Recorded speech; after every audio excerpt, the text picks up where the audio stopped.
Good evening, councillors, staff, ladies and gentlemen. I invite you to bow your head in prayer. Almighty God, we ask you to guide us in all our discussions, to show goodness, honesty, understanding and wisdom in all that we undertake for the benefit of the city of Joondalup and our residents. May we respect each other's views at all times, and we ask all of this in your name. Amen. Thank you. Please be seated.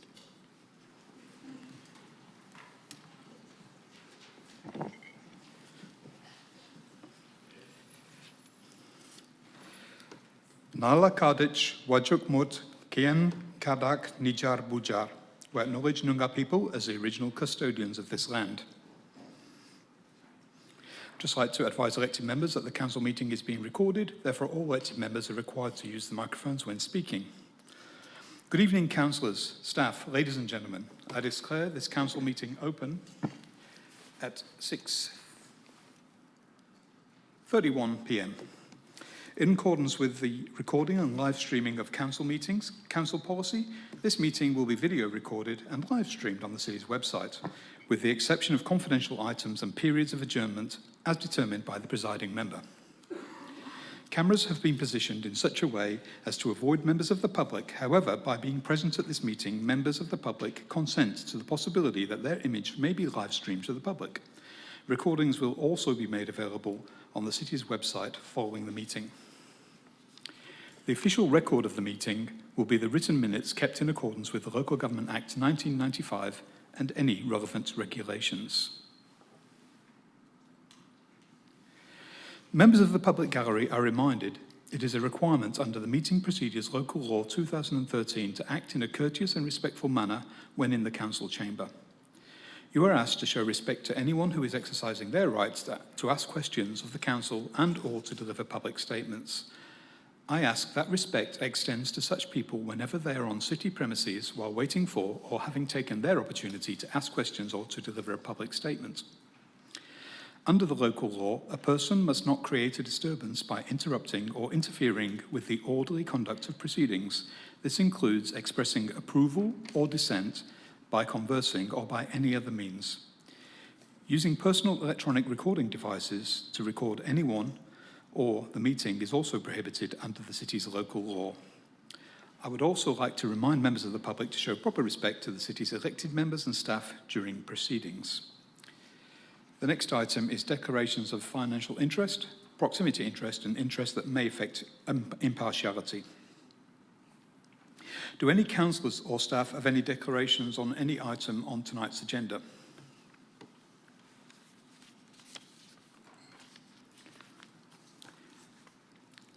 I have before me a declaration of interest that may affect impartiality from Director Chris Lee regarding item 11.1, petition in relation to opposing the redevelopment of Glengarry Shopping Centre at 59 Arnisdale Road, Duncraig.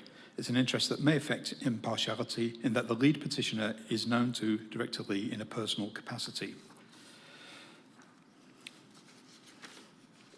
I have a declaration from Councillor John Chester for item 12.16. It's an interest that may affect impartiality in that the owners of Natural Area Holdings, Pty Limited, are known to Councillor Chester. I also have a declaration from Councillor Christine Hamilton Prime regarding item 12.11. It's an interest that may affect impartiality in that the operator of the Joondalup Motoring Festival is known to Councillor Hamilton Prime. One final check if any other elected members have any declarations of interest. Councillor Vintula. Yes, thank you. Through you. 14.2. I'll be submitting one for impartiality. Could you please just refer to what is the specific impartiality issue? Yes, members of Harbour Rise Estate are known to me. Thank you. Councillor Hamilton Prime. Thank you, Mr Deputy Mayor. Mine is the same. Members of Harbour Rise are known to me. Homeowners Association, thank you. Okay, thank you. Councillor Hutton. Yeah, thank you. I have a similar one for 14.1. The members of the Brunswick Residents Association are known to me. And then I also have one for the major event, which is that my family run a business in Joondalup CBD. Okay, thank you. If you can submit your paperwork to that effect. Any other declarations of interest from any other elected members?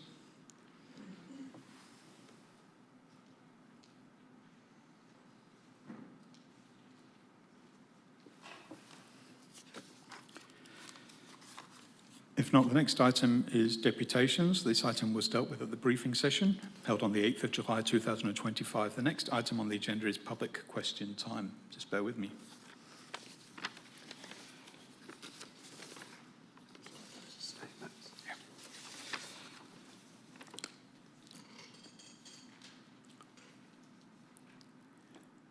I have before me a list with 5 registered names for public question time. There is a set of procedures relating to public question time, and I request that you follow my direction at all times. You have the opportunity to ask 2 questions, and your questions should be directed to myself as chair and asked in a polite and respectful manner. Please state your name and address for the public record. Could I first of all call forward Ms. Tanya Maxted?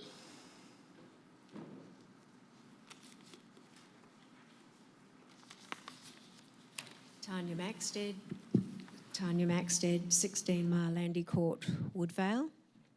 During the calendar year of 2026, how many native trees is the City of Joondalup planning to plant around the city in parks, reserve verges, excluding seedlings given away to the public and those being planted by friends groups, public volunteers, in order to urgently reduce the urban heat impact and provide shading to protect residents and ratepayers? Thank you for your question. Dretz Claassen. Thank you for the question, and through you, Deputy Mayor. I'm unable to give you the specific number at this stage. I'll take that question on notice. However, can advise that the city plant trees under our Leafy City program, so that will continue in 2026. Usually that's around between 1,500 and 2,000 trees to be planted. Also as part of our street tree program, we plant around 600-700 and similar numbers in parks. But as I've indicated, I'll take the question on notice and provide that information after the meeting. Do you have a second question, Ms. Maxted? Yes. Is the City of Joondalup replacing the noticeable number of dead trees around the city which have been killed by record heat waves brought on by man-made climate change, especially when we're losing these every year? Dretz Claassen. Through you, Mr. Deputy Mayor, yes, we are replacing the street trees as they die. As I've indicated in the written responses, we lose street trees for a number of reasons. One being excessive heat, the other one, it's quite a harsh environment in the road reserve, and vandalism also plays a big part in the loss of our trees, but we do replace those continuously as they die. Thank you, Ms. Maxted. Could I now call forward Mr. Travis Mijat? Please state your name and address for the public record. Travis Mijat, 26 Drayton Greenway, Kingsley. My questions relate to the city's Twickenham Drive wall investigation. Given that the post-construction noise monitoring at 3 Edmonton Place, Kingsley, does not comply with State Planning Policy 5.4, would the city be willing to request that Main Roads WA redo the monitoring in accordance with the policy's placement requirements? Thank you. Director Lee. Thank you, through you, Mr. Deputy Mayor. Yes, the city's been engaging with Main Roads as we've progressed our investigations into the noise wall along Twickenham Drive. We'd be happy to follow up with them and request that they redo the monitoring there if it is found to be not in adherence to SPP 5.4. So perhaps I can follow up with you separately to just grab the details and specifics of the issue, and happy to raise that with Main Roads. Do you have a second question, Mr. Mijat? Yes. Thank you, Director Lee. Can the request to Main Roads WA please be made this week, given the urgency of completing compliant monitoring before final reporting, as it's due in August? Director Lee. Thank you, through you, Mr Deputy Mayor. Yes, happy to do that. Subject to clarifying those details from you, we'll be able to follow up this week. Thank you very much. Thank you, Mr Miat. Could I call forward Mr Philip Wauk? Apologies if your name was mispronounced, but please give your name and address for the public record. Yeah, it's Philip Woke, so you were fairly close. I live at 3600 Crescent in Hillary's. I don't have a question as such, I have a statement. So just to clarify, this is public question time. If you wish to make a statement, there will be public statement time shortly. Okay. Thank you. I now have Mr Sidiris. Please state your name and address for the public record.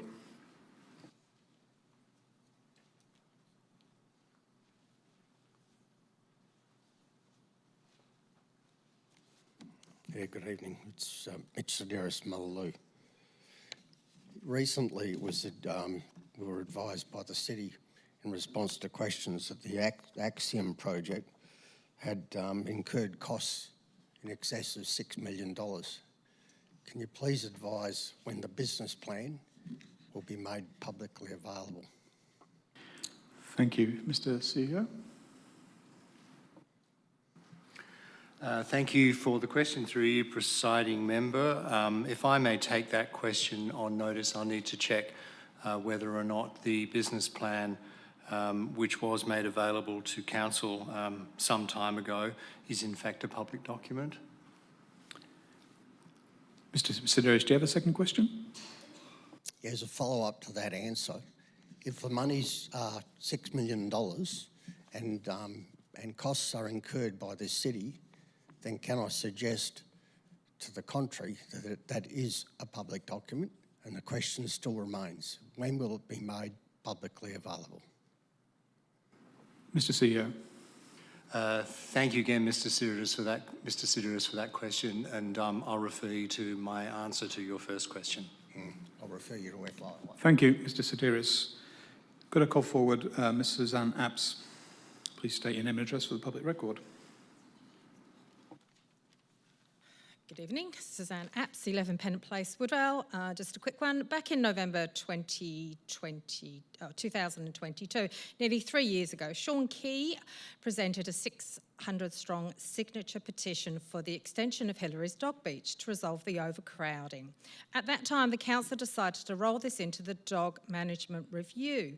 In the agenda, it shows the report is to be presented in Q1 25-26. We are now in the first quarter. Can the city confirm if the dog management review will be presented in August or September? Thank you for your question. Director Claassen.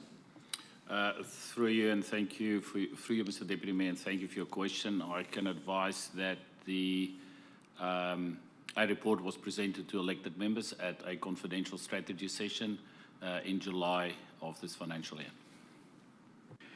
Thank you. Do you have a second question, Ms Apps?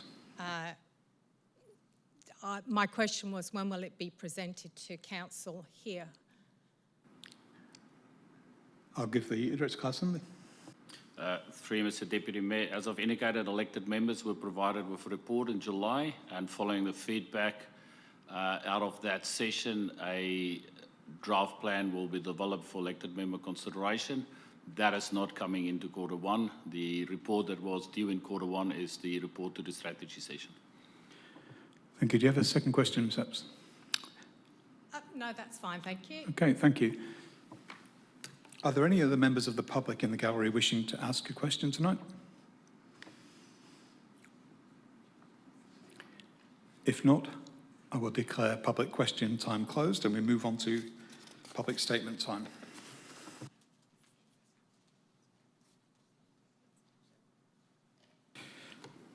There's a set of procedures relating to public statement time, and I request that you follow my direction at all times. You are able to make a statement for up to 2 minutes, and your statement should be directed to myself as chair and be polite and respectful.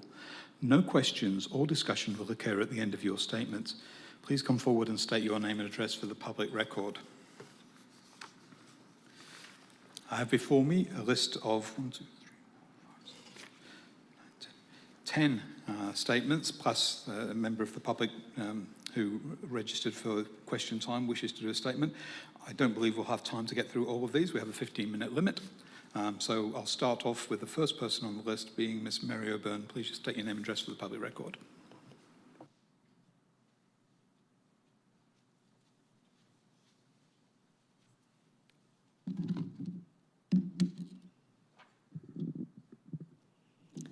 Thank you, Mr. Chair, councillors. Mary O'Byrne, 123 Glencoe Kinross.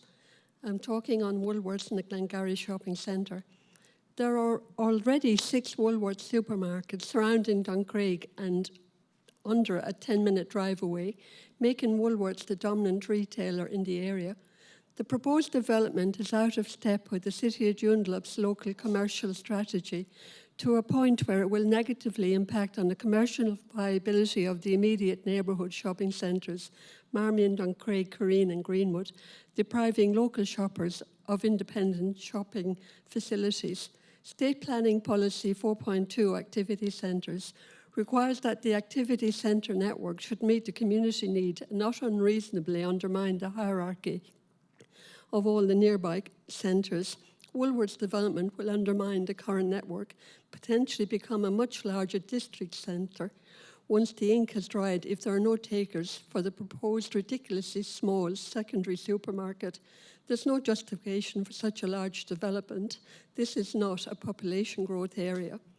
Culloden Road is hugely impacted. It's a local road providing access only to local properties. Woolworths planning makes no accommodation to the dying residents of Glengarry Hospital's 10-bed Sandalwood palliative care unit. The present pedestrian access pathway from Culloden to the shops runs along the boundary of the palliative care unit. The Woolworth large delivery trucks will traverse along the line of this pathway, and the dying will listen to beep beep as they take their last breaths. Development will bring huge traffic changes into an area unable to support them, and community safety is compromised, especially with Glengarry Primary School nearby and the Lewarra Catholic School, Greenwood, accessed by local children and parents walking over the pedestrian bridge at the end of Arnisdale. Amenity will diminish in local areas impacted by vehicles. Thank you, Ms. O'Byrne. Could I now call forward Mrs. Lisa Mansfield? Please state your name and address for the public record.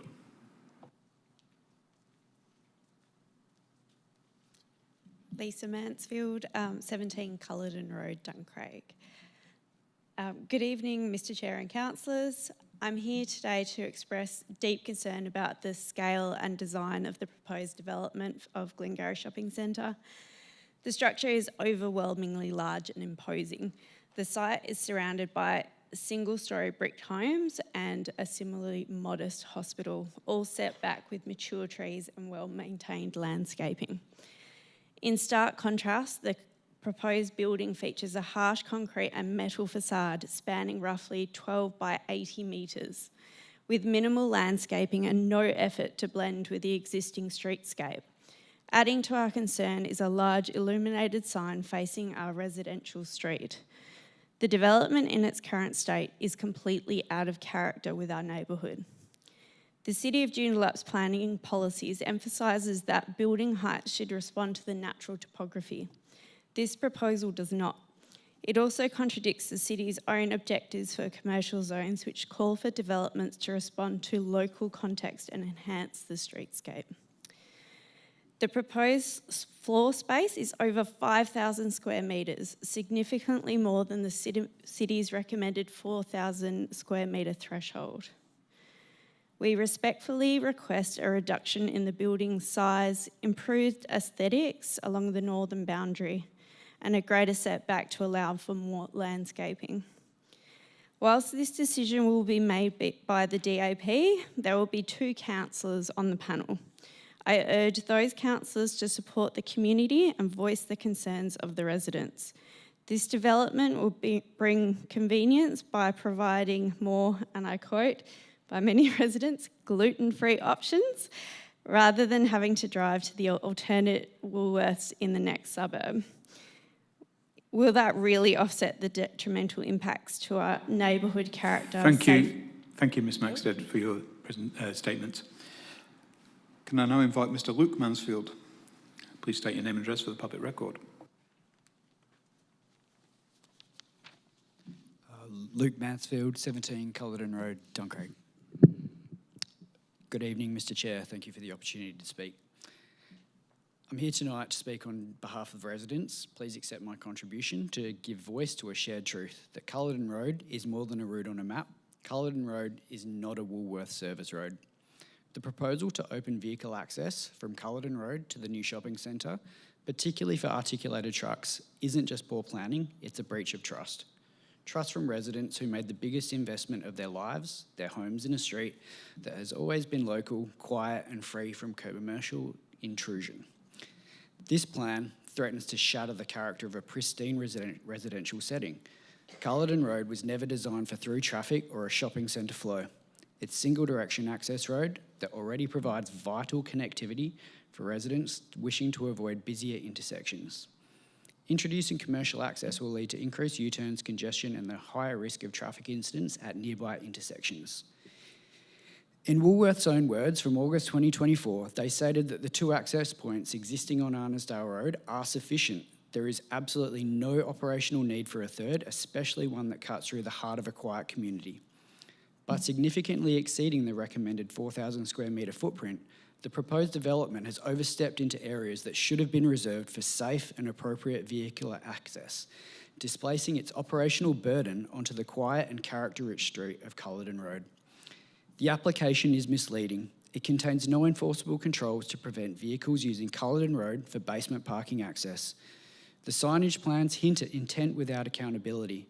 This ambiguity is not oversight, it's opportunism, and it must be challenged. We are not anti-development, but we are pro-community. Tonight we ask, will this council stand with the residents to protect the character, safety and the trust that define Culloden Road by ensuring it remains free from commercial traffic, intrusive signage and development-driven encroachment? Thank you, Mr Mansfield, for your statements. Thank you. Can I call forward Ms Bettina Gould? Please state your name and address for the public record.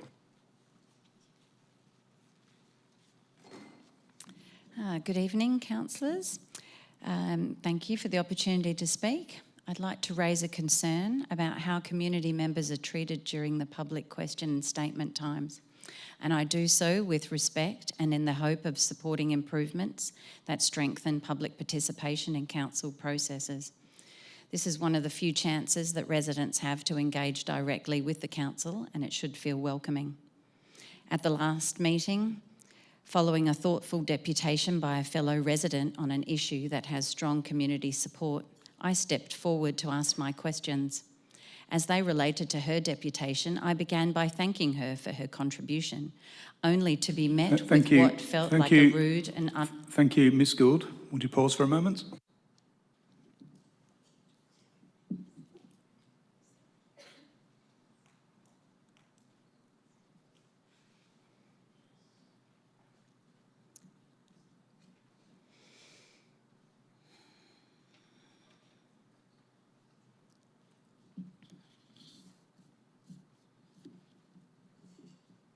So, Ms Gould, you've just stated that at public question time you started speaking at the briefing session with a statement regarding a previous deputation. As you'll be aware from the rules of public statement time and general conduct, I make clear at the start of every briefing session and at the start of every council meeting, public question time is an opportunity to ask questions and not to make public statements. As I referred to the gentleman earlier, he had a statement to make and I advised him that public statement time was the time to make a statement. So I just caution you against adversely reflecting on the presiding member who's following the meeting procedures. You may proceed. Respectfully, this relates directly to community experience of council processes and public participation, so I believe that it is relevant. I understand that rules and time limits are necessary, and I fully support the need for orderly meetings, but rules can still be applied with compassion and kindness. Respect is a two-way street, and fostering a culture of mutual respect can only strengthen the trust between council and community it serves. As a woman who stands in front of groups of both men and women every day for my work, leading classes both in the community and in corporate settings, I'm comfortable speaking publicly, and yet I still find this environment intimidating. And that really says something about the tone in the room. Sadly, I've seen too many people hurried, cut off, or treated with impatience, when a little kindness, a moment to finish a sentence, and good manners would have made all the difference. When community members or elected members witness discourtesy or unfairness, I believe it's important that we speak up. A respectful culture is everyone's responsibility. And sadly, when people are made to feel unwelcome, disrespected or dismissed, they disengage. Thank you for your statement. And our local Thank you for your democracy statements. suffers. Would you extend the courtesy? And I just remind what I said earlier, public question time is for questions, public statement time is for statements, and it is a formal process because we are bound to comply with the meeting procedures. So I just remind people of that. This is not a normal meeting, we have to follow the procedures. Could I next call forward Ms. Michelle Kwok? Please state your name and address for the public record.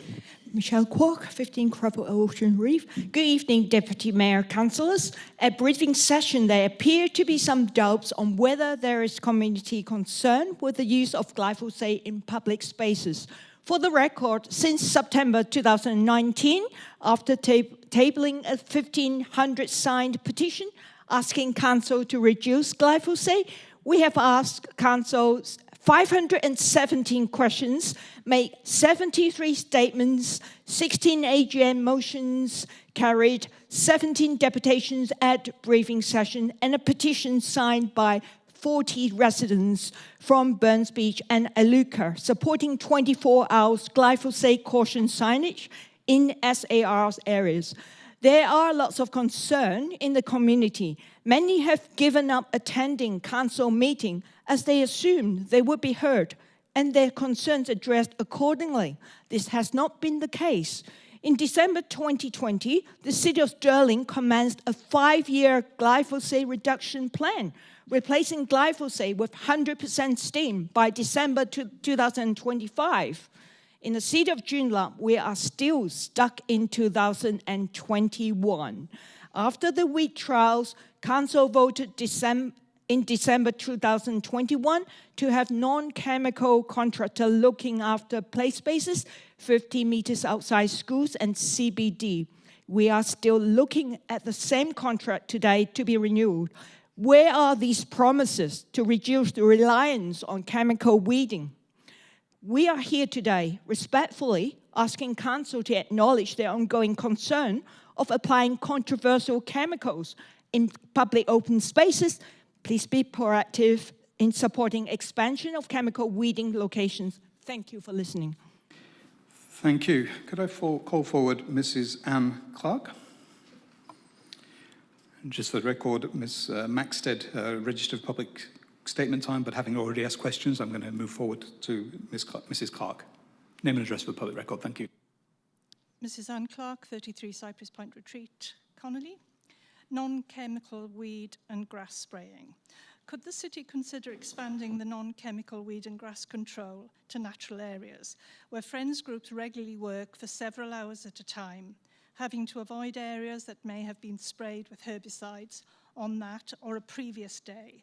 Often there is insufficient marking day and signage is removed as soon as spraying is completed. We were lucky to have signage for 1 year, but that was taken away from us. At present, streetscapes and other specific areas are treated with non-chemical sprays. Could volunteers with a friends group be afforded the same protection, consideration, and safeguard? Continued use of herbicides affects soil health and its ability to support plant life, reducing soil enzyme activity and disrupts beneficial microbial relationships, so important for our native orchids in particular. Hand removal only would result in a much healthier bush area and also stop the systemic elimination of wildlife. I represent the Friends Group of Carnaby Reserve in Connolly and residents of Connolly who walk regularly through our reserve. Thank you. Thank you, Mrs. Clark. Could I call forward Ms. Joanne Grorud? Please state your name and address for the public record. Good evening, councillors. Joanne Grorud, 27 Wakatipu Way, Joondalup. I'll cut mine short because I know there's a long list. This is about the glyphosate non-chemical application of weeds as well. It's worrying to see emerging evidence in the recent new groundbreaking research linking glyphosate to cancer. The city has a duty of care to ensure the choice of weeding methods do not cause people harm, pets and environment. I have available the most comprehensive global study ever conducted on glyphosate from the UK-based contributor, Professor Michael Antonio, published on the 10th of June in the prestigious Environmental Health Journal. This study confirms that glyphosate and glyphosate-based herbicides cause multiple types of cancer, even at exposures levels deemed to be safe by the EU. In view of this, the city should start ceasing the use of glyphosate and other controversial chemicals immediately. We hope the council will support the expansion of non-chemical weeding contract to include more locations and not keep delaying this important decision. Thank you. Thank you, Ms. Gurud. Could I call forward Mrs. Teresa Fairley? Please state your name and address for the public record.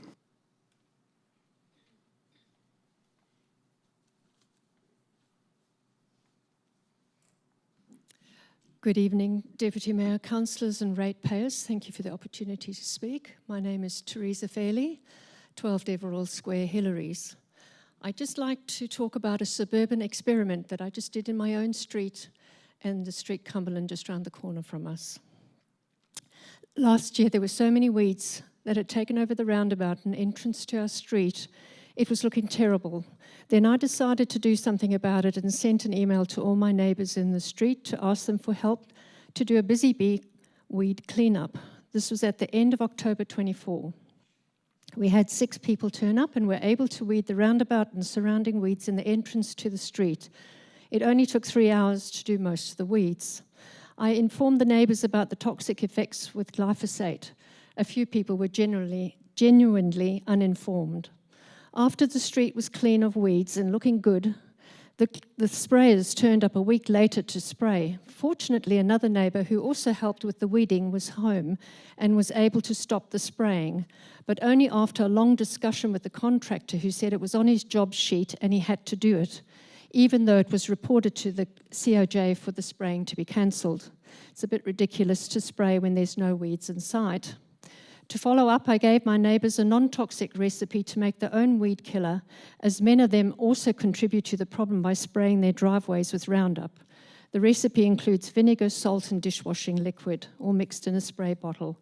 It's very cheap and easy to make. However, I must add it's not suitable for lawns as it'll also kill the grass. Many of the neighbours are now just spraying their driveways with the weed killer, the homemade weed killer. The other part of the experiment was to look at the roundabout just around the corner on Cumberland from our street. It was sprayed a week after we weeded our street. It now has many weeds that are starting to grow. I've taken photos yesterday of the 2 roundabouts to show the difference. If anyone's interested, I have copies of the photos with me. To conclude, Thank you, Mrs. Fairley, for your statement. Public statement time has a duration of 15 minutes and cannot be extended. Regretfully, therefore, I have to extend my apologies to Ms. Linda Crawford and Mr. Philip Woke, who spoke earlier. We do not have time to continue with further public statements. I therefore declare public statement time closed. We now move on to apologies and leave of absence. For tonight's meeting, we have an apology from Councillor Jones and also, I believe, from Councillor Raftis, who is unwell. We also have a number of leaves of absence that have previously been approved. Are there any elected members requesting leave of absence? Councillor Kingston. Thank you. The 14th of August. Thank you. Any further elected members requesting a leave of absence? Councillor Hutton. Yeah, the 9th of August till the 31st of August. Thank you. Any further? Councillor O'Neill. Thank you. From 5th of August to the 8th of August inclusive. Thank you. Any further leave of absence?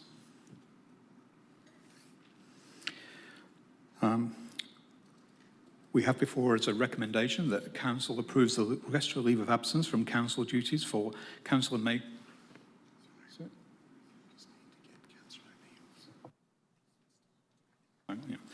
So, first of all, we had previously requested leave of absence for Councillor May covering the period of 29th of August. We also had the declarations or the request for leave of absence that have just been requested by elected members. So we'll have before us, when it's completed, a recommendation to approve those leave of absence. If I can confirm that they're all correctly stated on the screen. Yep. With that in mind, can I have somebody to move this motion? Thank you, Councillor O'Neill, and seconded by Councillor Hamilton-Prime.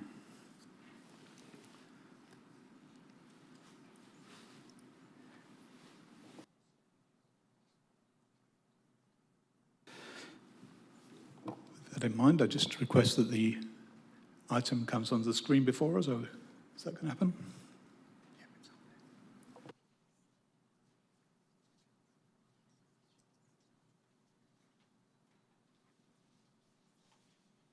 Okay, councillors, please vote using the screens before you.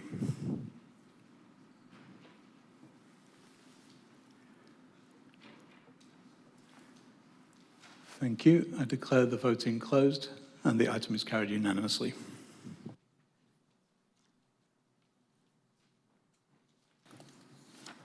Next item is confirmation of minutes. The recommendation before us is that the minutes of the ordinary council meeting held on 24th of June 2025 be confirmed as a true and correct record. Councillor Kingston? I've got a question on the minutes when we discuss it. Okay, please ask your question. Would you like to ask a question? Oh, yes. All right, if you're willing to do it now. Yep. It's in relation to 14.2, 14.3 and 14.4 of the minutes. The officer's recommendation included the names of the freemen of the city for those different motions, and then in the minutes, the names of those freemen did not make it into those motions in the actual text of the minutes themselves. And it didn't appear that there was an alternate that was moved. Just ask Director Parry to respond to that question.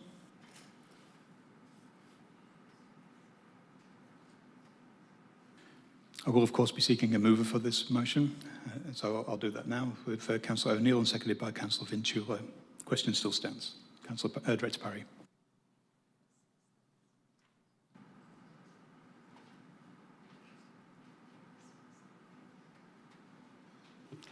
Thank you for the question, Councillor Kingston, and through you, Mr Deputy Mayor.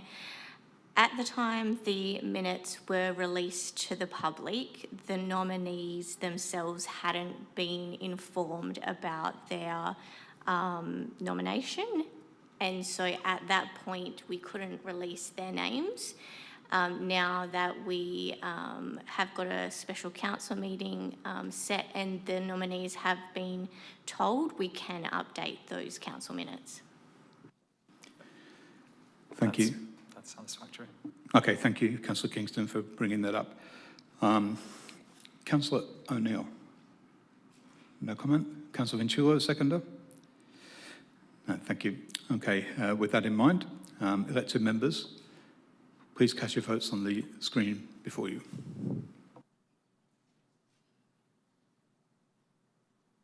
Declare the voting closed and the item is carried unanimously. Thank you.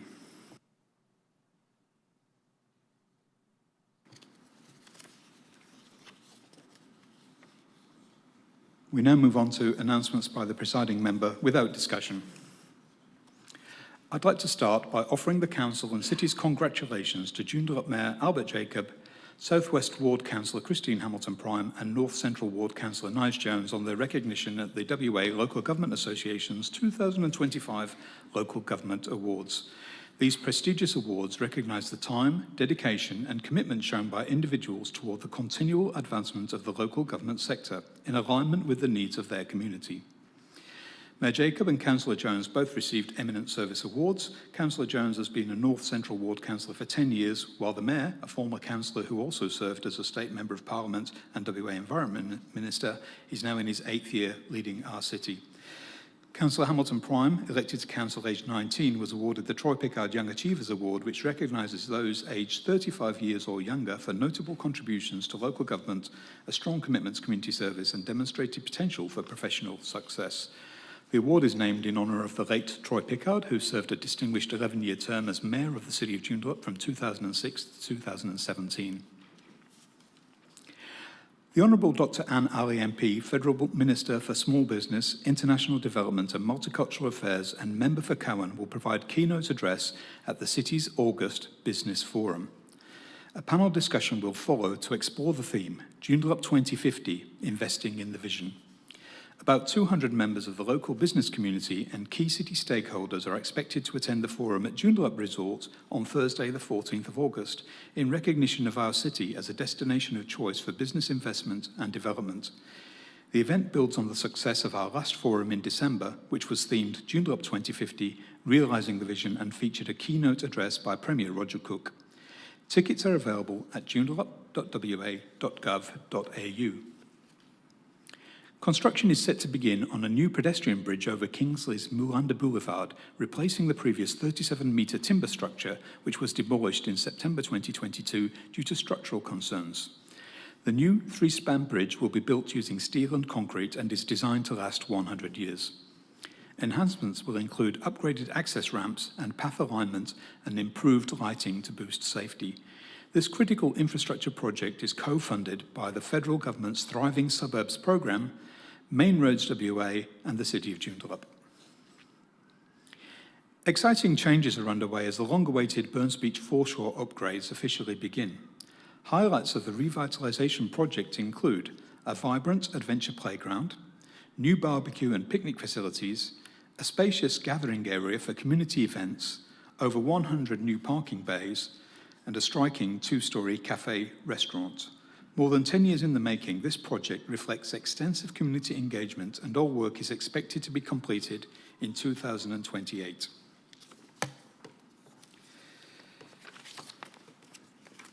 The next item is identification of matters for which the meeting may be closed to the public.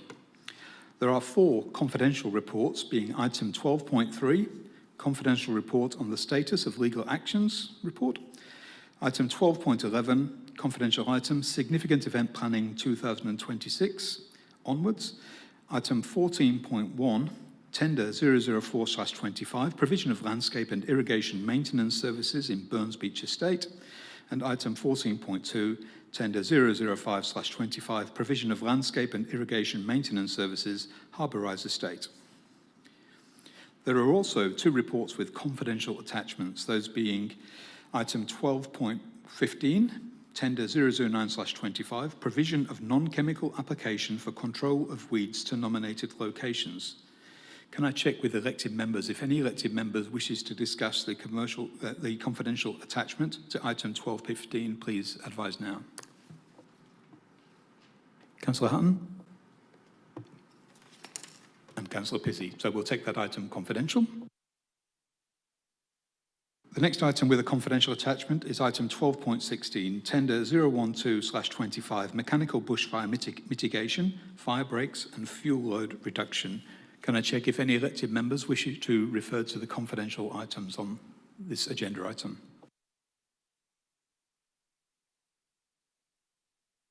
If not, we will not treat that item as confidential.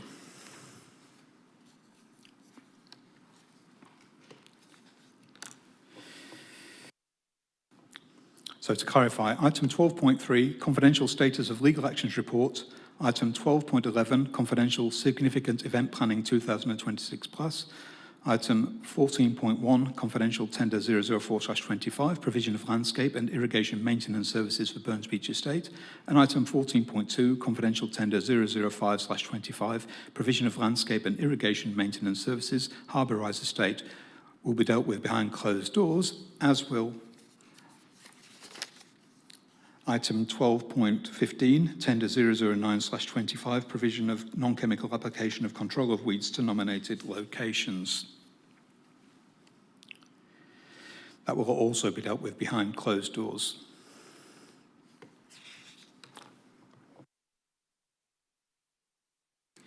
So we have a motion before us to change the order of business. The motion before us is that Council, in accordance with Clause 14.1 of the City of Joondalup Meeting Procedures Local Law 2013, suspends the operation of Clause 4.3, Order of Business of the City of Joondalup Meeting Procedures Local Law 2013 to enable the consideration of item 12.3, Confidential Status of Legal Actions Report, item 12.11, Confidential Significant Event Planning 2026 plus, Item 12.15, Tender 009/25, provision of non-chemical application for control of weeds to nominated locations. Item 14.1, confidential tender 004/25 for provision of landscape and irrigation maintenance services in Burns Beach Estate. And item 14.2, confidential tender 005/25, provision of landscape and irrigation maintenance services, Harbour Rise Estate. To be discussed after motions of which previous notice has been given.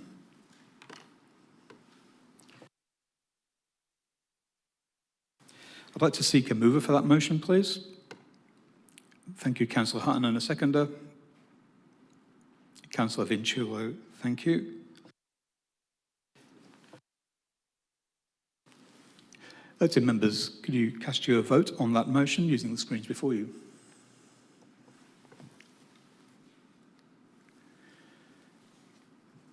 Thank you. I declare voting closed and that item is carried. Thank you.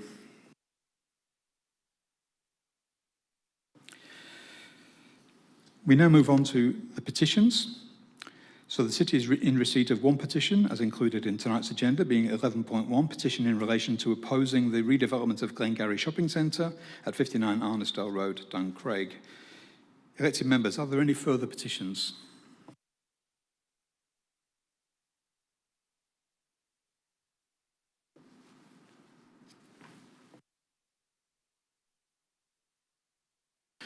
If not, I'll seek a mover for the motion before us. Thank you, Councillor Fishwick. I'd like to move the motion, and I have three questions if it's seconded. Thank you, Mr. Deputy. Thank you, Councillor Fishwick, and seconded by Councillor Vinciulo. Councillor Fishwick. Thank you, Mr. Deputy Mayor. My first question is there any indication as to when the responsible authority report will be finalised, and will it be available to the public? Director Lee. Thank you, through you, Mr. Deputy Mayor. At this stage, the City's report is due to the Development Assessment Panel on the 12th of August. The meeting itself hasn't been scheduled yet, but is usually scheduled a week or two out from when our report is due. Once the meeting is scheduled, the agenda is released publicly several days before the meeting's held, so members of the community will be able to review the officer report, the City's recommendation, and at that stage as well, we'll have the opportunity to request from the Development Assessment Panel the opportunity to make a deputation and present to the panel as part of the decision-making process.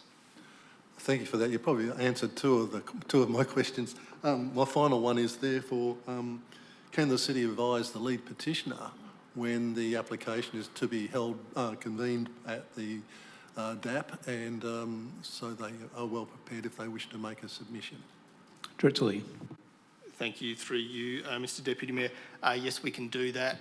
In addition to the submissions we received during consultation, if Council accept this evening's petition, we'll also consider that as part of our reporting and fold that into our assessment, and as part of that process, we'll advise the lead petitioner of when the agenda is available for them to review. Thank you, Mr. Lee. Thank you, Mr. Deputy Mayor. Okay, Councillor Fisher, I assume you have nothing further to add. Councillor Vinciulo, nothing further to add? Thank you. No, most of my questions were addressed in that statement there, so all good. Thank you. In that case, I propose to go to the vote. Councillor Hutton? Yes, thank you. Just a quick question in regards to the number of signatures. How many of those signatures were of City of Joondalup residents? And does the City distinguish between local residents and non-local residents that sign petitions in regards to local matters? Director Lee. Thank you, through you, Mr. Deputy Mayor.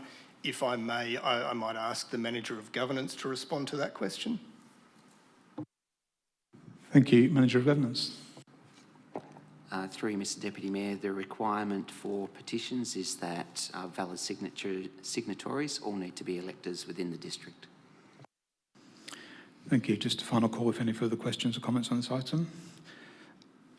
If not, we'll go to the vote using the screens before us. Thank you.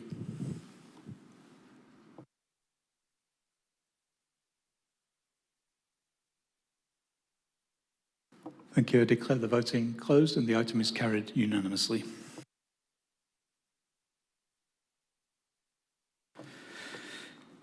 We'll now move on to the reports section of the agenda. I'd just like to remind elected members to extract any confidential items if you wish to debate them, as they may not otherwise be extracted.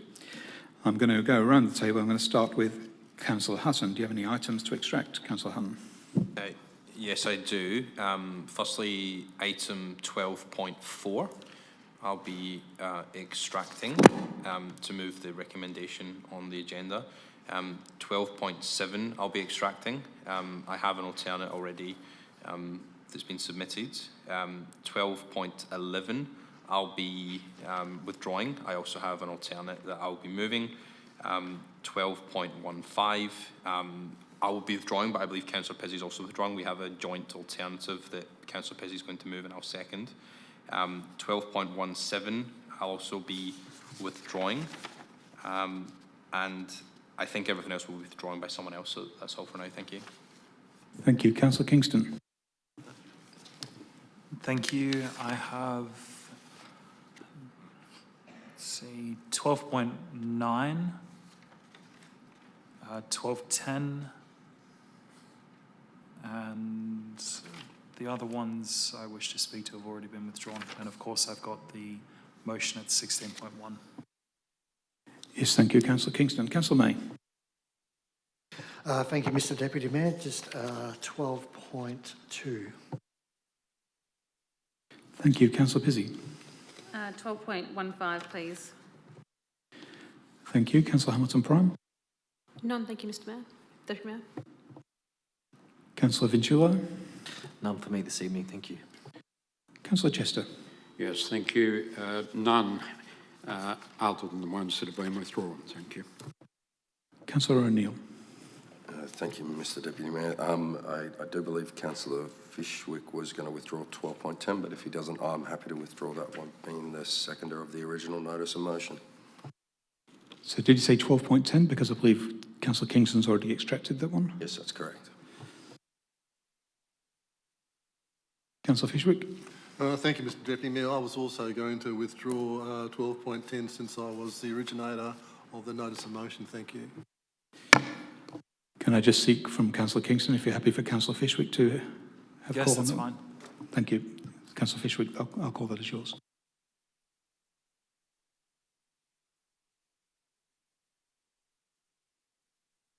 I'd just like to check with governance if any other items need to be extracted that haven't been extracted already.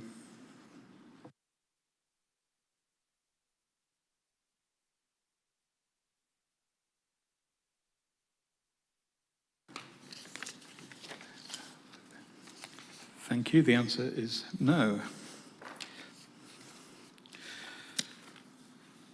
With that in mind, we will move forward with the reports section of the agenda. Just bear with me a moment.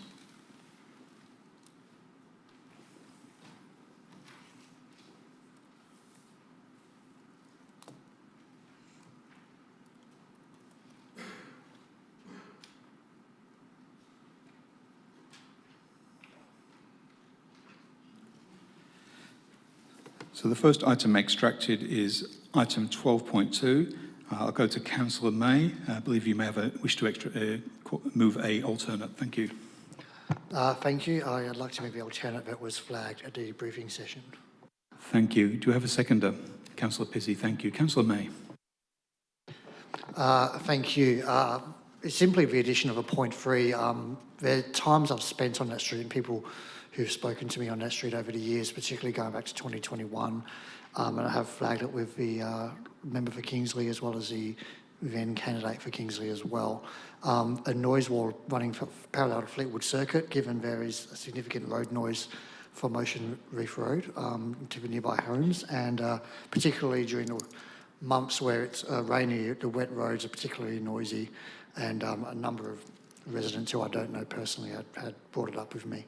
So I think it's prudent for the city to take this opportunity to also flag our support and ask whether Main Roads can investigate whether a noise wall would be appropriate there. Thank you. Thank you, Councillor May. Councillor Pizzey is seconder. Do you wish to speak? Yes, please.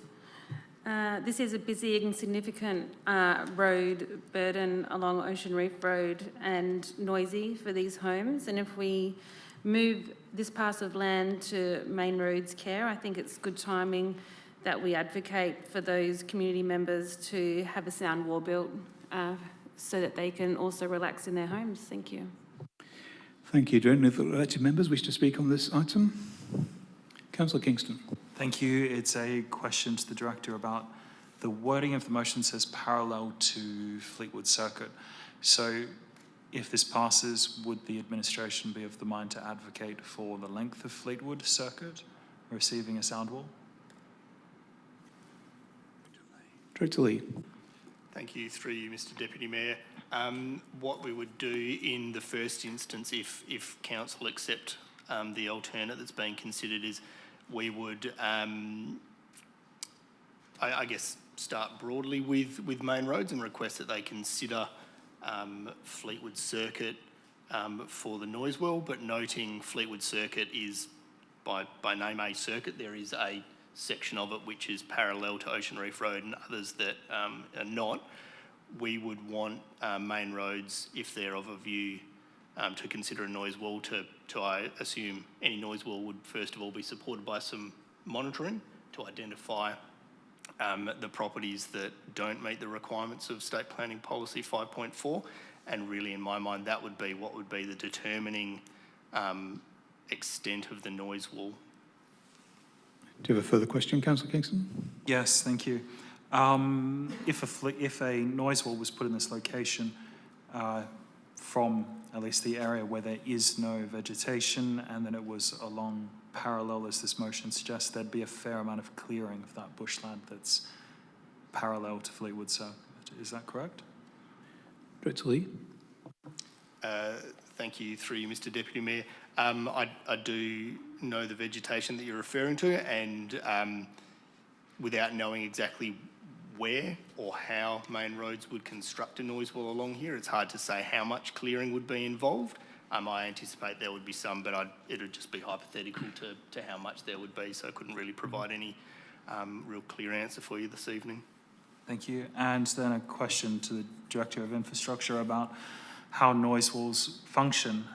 As far as I understand, they work by both attenuating the noise and reflecting the noise. Are there concerns about these reflecting the noise and actually amplifying the noise on the opposite side of the road? Just check with the Director of Infrastructure. Happy to take the question. Thank you. Through you, Mr Deputy Mayor, one would assume that the investigation of Main Roads will take into consideration any potential negative impacts of a noise fall in that location, and any assessment and modelling they will undertake will consider those aspects. Anything further, Councillor Kingston? Yes, I will just make a statement. I'm going to be asking for 1 to 2 to be voted on separate from 3 and 4. The reason is I feel that this motion is actually quite ad hoc to suggest that a small section of this road should then receive a noise wall without looking, say, at the length and without looking at all the other characteristics of the road. And of course, the nature of noise walls is how they operate is firstly either by attenuating the noise, so that's the noise travelling through the wall is then lessened, or they work in a secondary function by reflecting the noise, so the sound waves hitting up against the walls and then bouncing backwards. So for me, and of course looking at the topography, is that Fleetwood is higher than, the southern side of Ocean Reef Road is higher than the northern side. I think there's quite a problem here that this could actually reflect the noise into the opposing suburb, and the overall outcome would be a louder soundscape for those people on the opposite side of Ocean Reef Road. I also would take the point that Main Roads has not had great success with their sound walls, as the experience in Kingsley at Twickenham Drive has shown us, and also the Woodvale section as well. And there would be significant clearing of the bushland there that's adjacent to Fleetwood Circuit, which also has effects of attenuating the noise as well. So in my opinion, to do this on an ad hoc basis without looking at it holistically for Ocean Reef Road, I think it's the wrong approach. That's not saying that there shouldn't be some type of sound wall or sound mitigation in that location. I just think doing this ad hoc when the motion is primarily about the road reserve boundaries and then trying to shoehorn this in, I think it's the wrong approach, so I won't be supporting it. And I think there's a large element of detriments on this. And of course, Main Roads might do an assessment, but at the same time, Main Roads in other cases have looked at the city's advice that they've given them and said, well, we've assumed that the local government has done some preliminary work on it. So I just think I can't support this at this time. It's far too ad hoc. I think if this was to occur, we should be looking at the whole state planning policy and how it looks at the arterial roads of the city, rather than trying to, as I said, shoehorn 3 and 4 onto a motion which is really about the boundaries of road reserves. So I'll stop there. Thank you. Thank you, Councillor Kingston. Can I just clarify with you the order of the votes? Because I'm not sure if you said 3 and 4 together or separately. If we could vote on 1 and 2 together, which is the officer's recommendation, and then 3 and 4, which is the additional points from Councillor May separately. You meaning 3 and then 4, or 3 and 4 together separately? 3 and 4 together. Okay, thank you. And did you wish to foreshadow the original recommendation? It wouldn't be necessary because Okay. 1 and 2 are just the officer's recommendation. Thank you, Councillor Kingston. Any other elected members wishing to comment? Is that Councillor O'Neill? Thank you, Mr Deputy Mayor. I just have a quick question for the City, if I may. Just in regards to point 3, I do share the same concerns as Councillor Kingston, especially given, as he did use the example with the Kingsley noise wall. Should Main Roads investigate the need for noise walls, and it comes back that there would be necessary or it might be prudent to put noise walls in, would there be an obligation for Main Roads to bring this back to Council for consideration further? I think that's a question to Director Lee. Thank you, through you, Mr Deputy Mayor. I don't think Main Roads would be obligated to come back to the city and seek support or guidance or advice. Our experience and certainly the Director of Infrastructure Services can add more.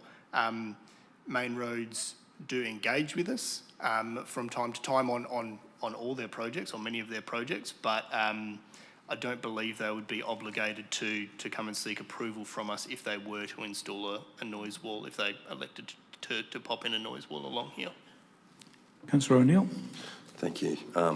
That being the case, obviously, I share the same opinions as Councillor Kingston on this, is that I'm happy to support point 1 and 2.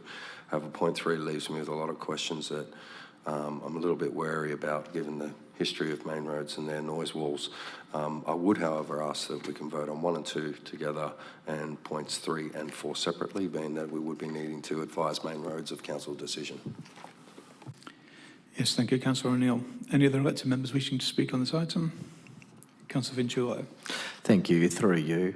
For me, I'm okay with supporting the Central Ward councillors on the basis of the fact that it's a request and it's an investigation. They're basically requesting Main Roads and they're simply wanting it to be investigated on the basis of merit and if it's something that would be in the best interest of their residents. So on the fact that it's a request and it's an investigation, I'm happy to support them.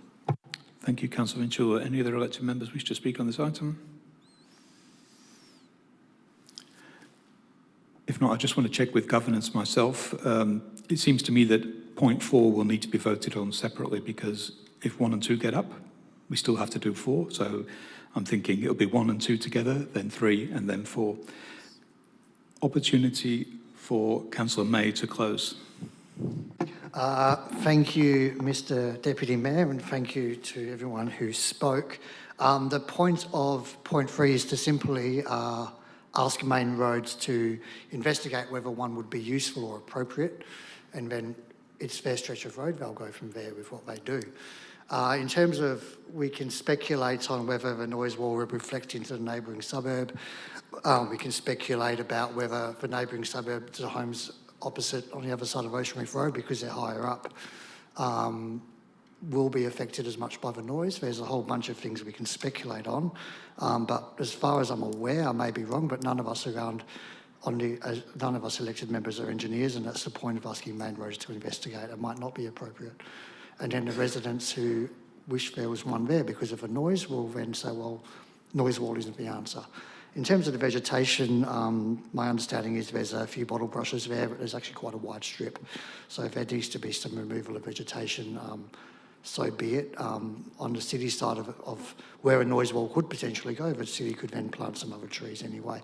Bottle bushes aren't exactly the most, the nicest trees to have on a median, given they get quite twiggy, in my view, but that's a separate point. In terms of being ad hoc, I suppose that's a subjective term. Many things can be brought to council meetings by notice as a motion that can be seen as ad hoc, that should otherwise go through a committee process. It's ultimately up to you elected members to move those things. We've had many recent examples of that, so I ask fellow elected members to support the alternate. Thank you. Thank you, Councillor May. Just before we go to the vote, for good order, I think you said that no council members are engineers. I just correcting the record, I'm an engineer, but I won't be using that knowledge as part of this item. I apologise. Thank you. No problem. So just to clarify, elected members, we're going to be voting on items 1 and 2 of this motion together in the first instance. Could you cast your votes using the screens before you?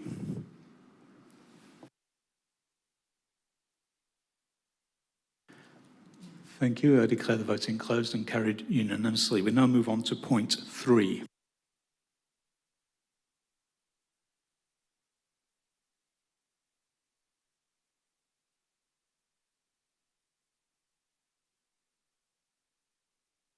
Elected members, please cast your votes using the screens before you.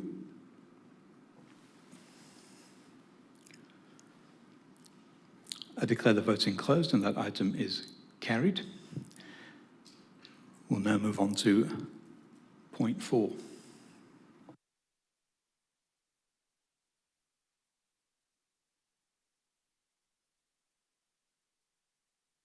Please cast your votes using the screens before you. Thank you. I declare voting closed and that point 4 is carried unanimously. Thank you. Next item is 12.4, appointment of representatives to regional councils and Walga North Metropolitan Zone, when to consider. Councillor Hutton, you extracted this item. Yes, thank you. I'd like to move the recommendation as printed in the agenda. Thank you. Do we have a seconder for that? Councillor Chester, thank you. Councillor Hutton. Thank you, Deputy Mayor. As a newly elected councillor at the last council election, the process of coming on board a council was quite a whirlwind. I think following that there was a lot of discussions about whether or not it was appropriate for councillors to elect representatives to external bodies within less than a week of having been elected. One of the big considerations was the fact that we had not yet actually had our induction, which explained what those bodies done in full. So that's obviously led to the council last time making a decision to postpone that decision. And obviously the request now taking place to investigate future options. I think the recommendation as printed does strike the right balance. It provides enough time for elected members to complete the majority of their onboarding process, get themselves up to speed with what these bodies do, consider whether or not they are the right fit for these bodies, and then also determine whether or not they want to vote for other councillors. I would also make the point, obviously, with this election coming up, we have 6 councillor vacancies, effectively, and a mayoral vacancy. We effectively have more than the majority of council up for election. So I think it's imperative that we do allow these new councillors, if new councillors come on, we will have a new mayor, to have as much time as possible to make this decision, but also to do so in a timely manner that does not affect our representation at these external bodies. So yeah, I won't add any more to that, but I encourage you all to support this recommendation. And I think it's very good that we have a clear calendar of events that we don't necessarily need to change later down the track, that we're all comfortable with and happy with. So I encourage you to support the motion. Thank you, Councillor Hudson. Councillor Chester is seconder. Yes, thank you. I think Councillor Lewis has made valid points. I concur with them, and nothing more to add. Thank you. Thank you. Any other elected members wish to comment on this item? Councillor Kingston. Thank you. I just would like to say thank you to the officers for preparing the report to reschedule when these appointments would occur. It's been quite a focus of mine over the last 4 years to change the dates of these appointments. Both 2 years ago, I was the one who moved the motion to refer this one to defer this decision to a different meeting, and then 4 years ago, I had a motion as well to refer it back, which I lost, and I think even 6 years ago, there was a similar motion by councillors as well. Each time it's been put up by the new councillors, except for 2 years ago where I did it. Each time that there's been a motion to refer the items back or defer them has always come from the new councillors, believing that it's not right to try and rush these decisions. So I think it's a good change.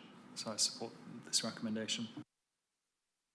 Thank you, Councillor Kingston. Any other councillors wishing to comment on this item? If not, I'll go to Councillor Hutton to close. Yeah, nothing to add. Thank you. Elected members, we're going to be voting now on the item before us, 12.4. Could you please cast your votes using the screens before you?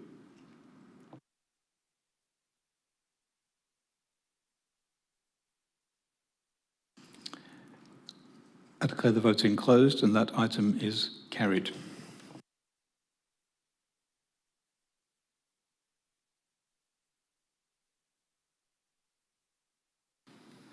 Next item extracted is 12.7, Western Australian Local Government Association 2025 Annual General Meeting Delegates.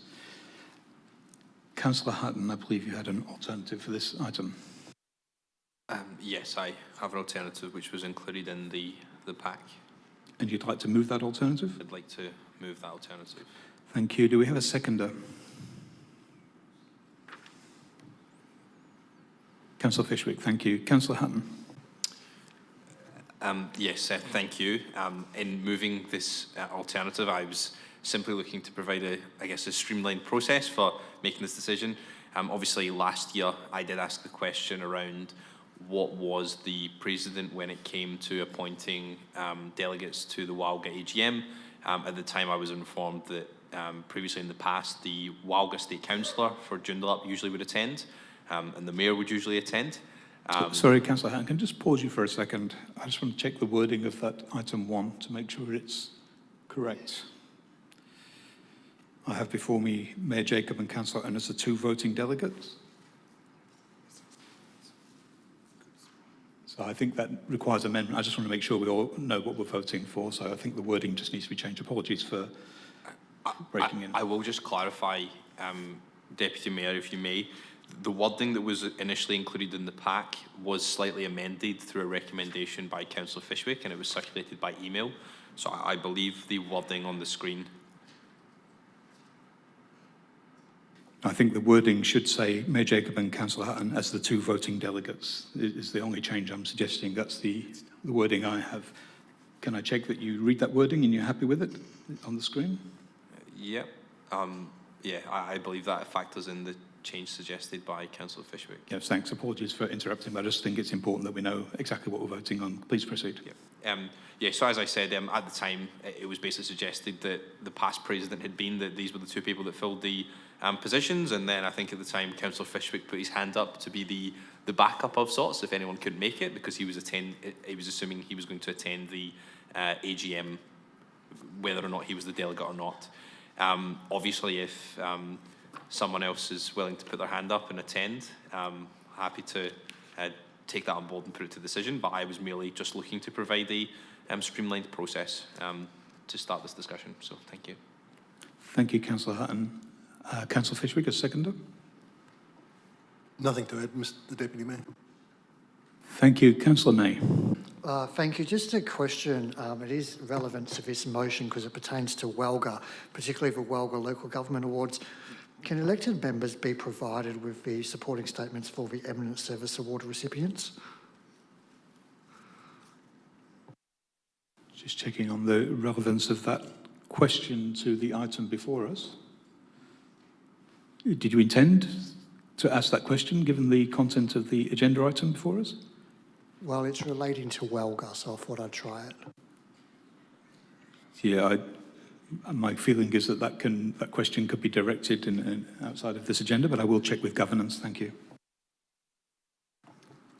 Through you, Mr. Deputy Mayor, if you're referring to the WELGA Awards, which were recently held, I'm sure WELGA will be publishing the award recipients on their website, but yes, this item doesn't have any relevance to those particular awards. Do you have a further question, Councillor May? No, thank you. I'll send a follow-up email. Thank you. Appreciate it. Thank you. Councillor Kingston. Thank you. Yes. For the annual general meetings that occur each year, has it been the practice for there to be elected members claiming accommodation or travel? I know there is a Wagga conference, which it has been the practice. Does it occur for the AGM? Director Parry?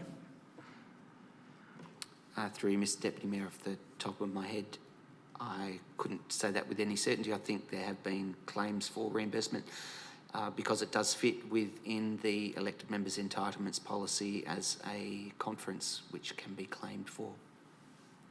Anything further, Councillor Kingston? Thank you. Could I get on notice the amount of which elected members and who has claimed accommodation for, so this is accommodation in Perth for a conference in Perth, for either the Wagga conferences or Wagga AGMs over the last 4 years? Director Parry? Through Mr Deputy Mayor, yes, we can provide that information. Thank you. Elected members, anything further on this item? If not, Councillor Hutton, do you wish to close? Yeah, I will close, and I will just take the opportunity to make, a point of personal clarification in my closure. I did attend the AGM last year. I did not stay at accommodation. I did not charge back any costs to the city. I travelled there on my own dime, and I didn't stay overnight. I stayed in my own bed. So I just wanted to make that clarification. I look forward to receiving that officially from the administration, but I just wanted to provide complete clarity, and I intend to do the same this year. Yeah, I'm far too busy to go on a staycation. So yes, I encourage you all to support this motion. And as I say, if other councillors are looking to attend the AGM as observers, it would be good to have you there. Please do let me know. Yeah, I hope you take my lead and don't claim accommodation. So thank you. Thank you, Councillor Hutton. Elected members, we have before us the alternate presented by Councillor Hutton. Please cast your votes using the screens before you.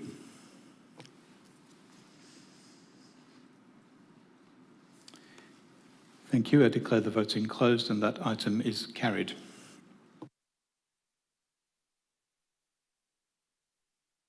We now move on to item 12.9, Local Government Reform Consultation Communications Agreements. Councillor Kingston, you extracted this item. Thank you. Could I just move the item as written? Certainly. Do we have a seconder? Councillor O'Neill, thank you. Councillor Kingston. Thank you. Short question to the Director. Do we know when the communications agreements will come into force after the consultation? Or does the department have a timeline when this is all going to conclude? Director Parry. Through you, Mr Deputy Mayor, to our understanding, some sections of the Act relating to the communications agreement, they haven't been proclaimed. However, it's expected that those sections are going to be proclaimed prior to the 2025 local government election. So the department, if that is the case, won't be providing much time for local governments to establish communication agreements. If we are unable to adopt a communications agreement, then the default, as set out in the ministerial order, would apply. So it is very likely that the model will apply from the election, and then we will review and adapt an agreement to suit the City of Joondalup's particular circumstances. Councillor Kingston. Councillor O'Neill is seconded. Reserve my right. Any other elected members wish to speak on this item?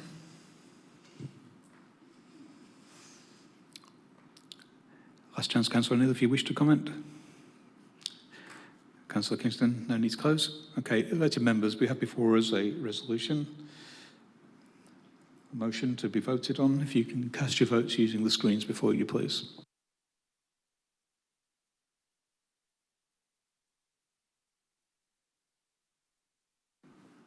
Thank you. I declare the voting closed and that item is carried.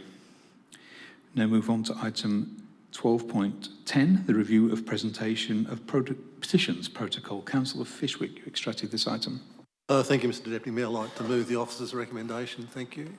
Thank you. And do we have a seconder for that motion? Councillor O'Neill, thank you. Councillor Fishwick. Thank you, Mr Deputy Mayor. Firstly, I'd like to thank Councillor Kingston for giving me the opportunity to move the item. In speaking to the item, I submitted a notice of motion in February of this year to consider a review of the presentation of the petition protocol. The catalyst for that notice of motion was in relation to a footpath in Megiddo Way, Duncraig, where a petition was submitted in December 2024 to cease the works. Particularly what the petitioners were seeking was to retain their brick paved crossovers, which they thought was up to a standard to accommodate pedestrian traffic. The petition was considered by council, wasn't considered by council until its meeting on the 25th of February. By that time, works on the footpath had commenced. And the petition wasn't considered by council because it was in recess over that Christmas period. The issue I raised, I believe, has been addressed in the report and the recommendation. In particular, I feel that clauses 2.3 and 2.4 of the recommendation in relation to the protocol clarifies what I was trying to achieve. And I would therefore like to thank the administration for the report of the proposed actions, and I believe it covers off my concerns. Thank you, Mr Deputy Mayor. Thank you, Councillor Fishwick. Councillor O'Neill, a seconder. Thank you, Mr Deputy Mayor. Yeah, just to reiterate that I agree with Councillor Fishwick's statement there. It is good to see that this has now come about. One thing I will say that it is actually really good to see that it's come about very swiftly, which I appreciate, and so I thank the city for that. Thank you, Councillor Chester. Yes, thank you, Mr Deputy Mayor. I'm just requesting a comment from the Director of Infrastructure, if you will. Basically, it amounts to potential disruption to infrastructure work in the instance of a petition requesting ceasing of work while the petition is investigated. Just how potentially disruptive could it be? Thank you. Check with Director Carson. You're happy to answer? Thank you. Please proceed. Through you, Mr Deputy Mayor, and thank you for the question, Councillor Chester. As Director Parry has indicated in the report, changing the petitions protocol to allow residents by submitting a petition to defer or halt works will have dire consequences, because anybody that's against a project can do that. The alternate, as recommended by the officers here, is to seek a midway to understand the concerns raised by those residents, but still find a way to move forward without severely impacting on the works itself. So I believe it's a good midway. Councillor Chester. Yes, thank you. I guess the question required you to give an opinion on whether you could work through it, and clearly you've done that, so I'm satisfied with that answer. Thank you. Councillor Kingston. Thank you. I'll be speaking against the item. I actually agree with the changes that Councillor Fishwick has put forward with this. I think they're good changes to the protocol. The problem is I don't agree with the protocol. So if you agree with the protocol, I think they're quite acceptable changes. I just don't agree with the protocol. When this first came and was created back in January 2022, it was after the local government elections, and even before the local government elections in 2021, I had made a number of petitions to the council as a member of the public when I wasn't elected. And one thing that I disagree strongly with the petitions protocol, there's two aspects, is firstly saying that the petitions are to be presented after a briefing session for members of the public. It's quite hard for them to actually tell that this is the case. I know it's now up on the website, but I don't agree with just pushing things back to a further month.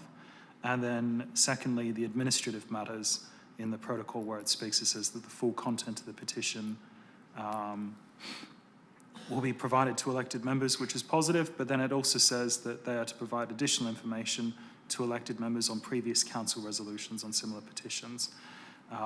So I just don't see why we need to be then looking at the time we're receiving the petition about the previous decisions around the topics of the petitions themselves, unless we were contemplating not to support petitions going forward. so as in the council not accepting petitions. If we were just of the opinion that if the public goes to, puts in a petition and they want us to consider it seriously, we have to vote whether to accept it or not. And I don't see how then it's relevant for us to be receiving additional information unless we're trying to say, well, looking at the previous decisions the council's made, we then don't want to go forward with accepting a petition.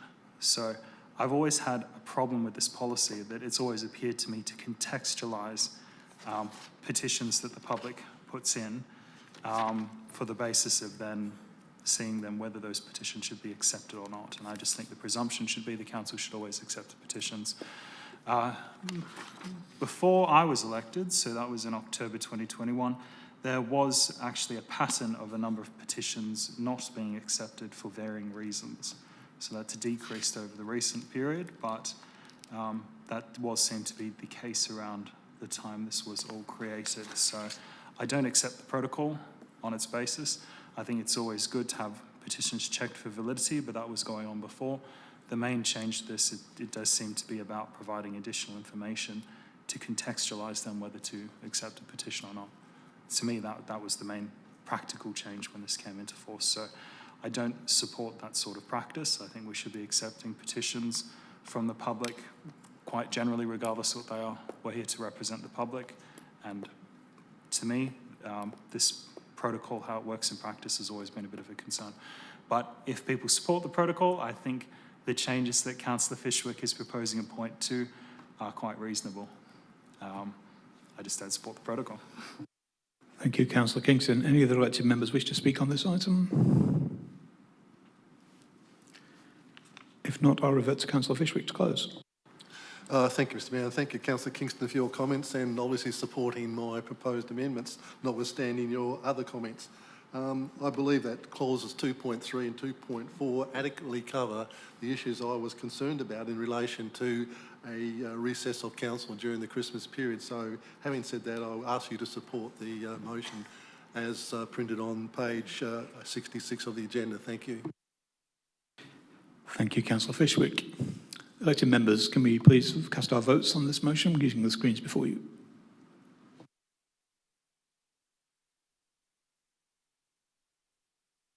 Thank you. I declare the voting closed and that item is carried.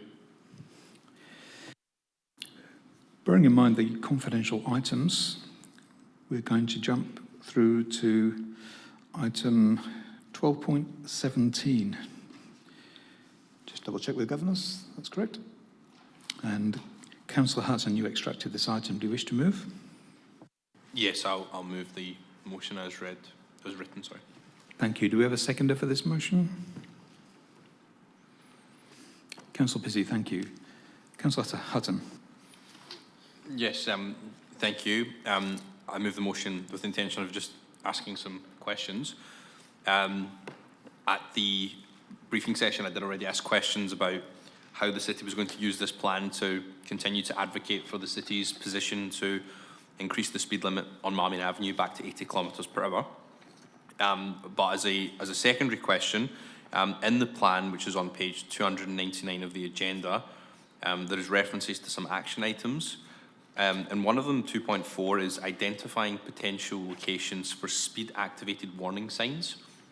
Now, my question is around that this has become topical in the last couple of weeks in the North Ward in particular, where we have two streets, being Burley Drive and being Grand Ocean Entrance, both in Burns Beach, where there's been numerous residents have reached out to myself and the Deputy Mayor requesting something like this be implemented. I'm just wondering if we could just get some clarity around how many of these speed-activated warning signs does the city have? What is the process for getting them installed? Is there a matrix or a mechanism that we actually decide where the signs are most required? What is the current process and procedure for doing that? Fritz Carson. Through Mr. Deputy Mayor, I'm not 100% sure about the number of signs. I will get that. Unfortunately, I lost my internet connection, so I can't get into the city system to check that. What we do in terms of the identification of specific location, a number of factors influences that. So speed limit, actual speed, adherence to speed, crashes, vulnerable road users in the area, such as schools, etc. And that forms part of the matrix where the staff then look at prioritisation of specific areas to install those signs. There's also a minimum time period that you want to install those and have it in a location to actually have the desired impact and effect. And I also think there's a follow-up program in terms of that. What I can do to let the members provide that information in an email to yourself, Councillor Hutton, in terms of the process we follow, but that's in general what will happen. Councillor Hutton. Yeah, sorry, thank you. And just following on from that, 2.2 is conduct speed monitoring to identify locations or response to political concern or response to public concern. So just in terms of actually identifying the locations for the speed monitoring, is that influenced by local residents? The reason I ask that is, again, on a number of these streets, they're long streets, and obviously one point of the street is picked for the monitoring. A number of local residents have suggested that the points that are being monitored are the wrong points of the street. So whenever we are actually going out and monitoring a street, how do we pick the location, given we're obviously not going to be monitoring the speed down the entirety of the road? Fritz Carson.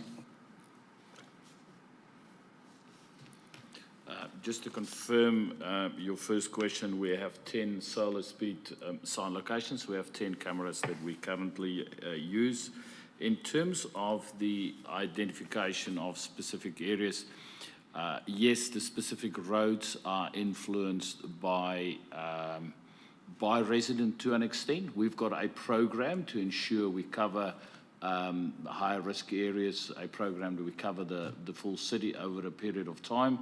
However, we also look at specific concerns raised by residents, new developments, etc., changes in the road layouts, if that occurs, to influence the specific roads that we'll look at. In terms of the specific locations, that's determined on a technical basis to determine the best locations to actually measure the speed. I think what we look at that is obviously get guidance from the technical advisors in terms of the best locations where to measure and put those tubes to actually measure the speed. Councillor Hutton. Yeah, thank you. And just my, I guess, final line of questioning. Obviously, both of these roads are in a new development. Now, this might be a question for planning, but in terms of holding the land developer to account, obviously, Burley Drive is the main access route into the northern precinct of Burns Beach Estate. The zoning of the Burns Beach Estate northern precinct has continually been increased. The density has been increased as the master plan's evolved. I'm wondering if there's any mechanism to actually hold the land developer responsible for making sure the access roads are appropriate to the continuing expanding density of that northern precinct. Because the issues we have on that road in particular are only going to get worse. And I think, well, it is my opinion that the road hasn't been designed to factor in the level of traffic that road's going to see over the coming years. Director Lee. Thank you, through you, Mr Deputy Mayor. I'm happy to take the question on notice in part and provide some more detailed information following this evening's meeting, but what I can say is I do recall several years ago there was a change to the northern precinct of the Burns Beach development area. It did result in higher densities being provided for in that part of the estate. As part of that process, the developer was required to provide updated traffic modelling to demonstrate what the potential increase in volume of cars would result from the increase in densities, and as part of that process there is also a process to confirm that the road network is appropriate as well. And I think from memory, either through the amendment to the structure plan or to the subdivision approvals themselves, there may be a cap on the number of lots that they can actually create in that northern precinct, in part linked back to network capacity for the streets that surround that area. But as I said, happy to take the question on notice and provide that level of detail following the meeting. Thank you. Thank you. Yeah, and just make a general comment. Obviously, It's good to see the city, dealing with this plan. Obviously, support the broad measures. Obviously, I just think it's important we keep on top of these things. Clearly, road safety is an important issue. As is perfectly aware to this council, I support road safety, but I obviously also don't support us taking unnecessary measures, such as the dropping of the speed limit on Marmion Avenue, which I feel like was a band-aid solution. I think we need to implement real solutions to these problems. And it's good to see the plan allows the measurement of the effectiveness of the measures that have been put in place, but I think we need to continue to monitor it and continue to update this plan. Obviously, noting that it is a 10-year plan, I think we need to keep on top of it and keep reviewing it as things progress. Thank you, Councillor Hutton. Councillor Pizzey is seconded. Do you wish to please speak on this? Yes, but I'd like to make first an impartiality interest, as Burleigh Drive has been brought up significantly. I have family members who live on Burleigh Drive. No problem. If you do the paperwork, that's fine. All right, thank you. Just a quick mention that the signs Councillor Hutton speak about have been used on Beltana in Craigie and Woodvale Drive in Woodvale, and I would be interested in knowing if we have any data on the city has on the effectiveness of these signs in those areas when they were used. I'd also be interested. Thank you. Dretz Carson. Through you, Mr Deputy Mayor, I'll have to take that question on notice and provide the information. Councillor Pizzey. All right, that I support the use of the signs and anything that the city can do to increase road safety in the area. We have issues in the Central Ward and throughout the city of Joondalup, so I support this motion. Thank you. Thank you. Any of the elected members wish to comment? Councillor Kingston. Thank you. I just want to start off broadly by saying I support the plan, and what I think is interesting is looking at pages 19, 17 and pages 19 and 17 and looking at the changes with the FSI, so looking at the fatal and serious crashes within the city, and it seems to be that the state government has set a target that we are to be trying to decrease the RFSI numbers by 50 and 70%, and it looks like we're not on track. Looking at the graphs, it looks like our figures are all going up. So there are some elements in the city that we need to take focus on to make sure that dangerous intersections are upgraded. And I guess just to make an obvious observation to begin with is that if we spend a lot of money and time upgrading safe intersections, we're not going to achieve the plan. And at the same time, if we have proposals to upgrade dangerous intersections and we don't support those proposals, then those intersections will remain dangerous and not become safe. And I make just those two observations because I look at the prioritisation in our capital works plan, and as I said at the last meeting, it's a point of lack of understanding of how somewhere such as North Shore Drive and the intersection there, which did have a fatality but did not relate to road layout, and I think that was quite clear in what was then put before the Magistrates Court, that the death related to reckless driving, not relating to the road layout.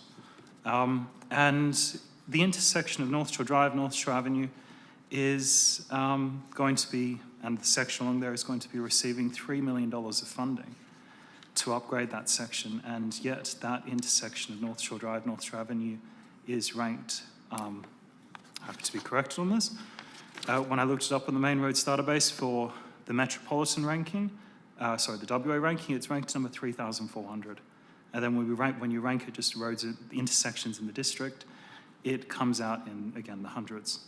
And then at the same time, there seems to be more dangerous intersections around Joondalup, which does not receive the same level of funding in our capital works program. So it just really puzzles me. So I see it's a good step down the road to say that we now have a plan that says that we are going to try and conduct road safety assessments to identify locations for black spots funding, and also conduct high-risk route intersection assessments at known sites of concern.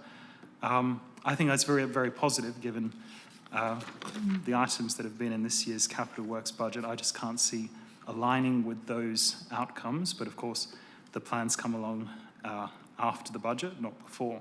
And I think the other observation I make is, as I said, that was the first one to make, about if we upgrade safe intersections, or relatively safe ones, we're not spending that money on dangerous intersections to be upgraded.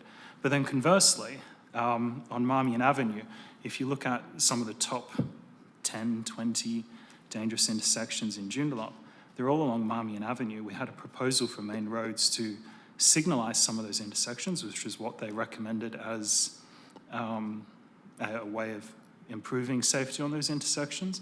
And this council did not support it. Instead, there was a suggestion maybe we should encourage them to put roundabouts instead. So some of those intersections, like Seacrest Drive in Sorrento, ranks, according to the RAC, the 6th most dangerous intersection in the metro area. And we didn't support putting the traffic lights there. So to me, I think it's good that we've got a plan, and I hope going forward it can be used to guide and shape the decisions the council wishes to make going forward. And as I said, it just puzzles me. I just don't understand how roads, which I would say just are not priorities, are receiving large amounts of funding, but other ones which are more dangerous, less. I mean, I think there was also a study by Amy, which is an insurance company, and Amy listed Joondalup Drive as one of the most dangerous roads in WA. Yes, at the same time, has that received the same amount of funding to address the safety concerns on it? Not quite. So, as I said, North Shore Drive, where yes, there was a fatality, but the fatality did not relate to the road layout. And actually, for that same fatality to occur, you Point would of have order, to Mr. have... Deputy Mayor. Yes, Repetition. I would just Councillor Kingston, you're running out of time. Just if are you requiring an extension of time, or are you about to wrap up? I'll just wrap up and say I support the plan, and I hope it can be used to guide our decisions going forward. And hopefully, we can make decisions that relate quite close to what the crash data is and where the dangerous intersections are.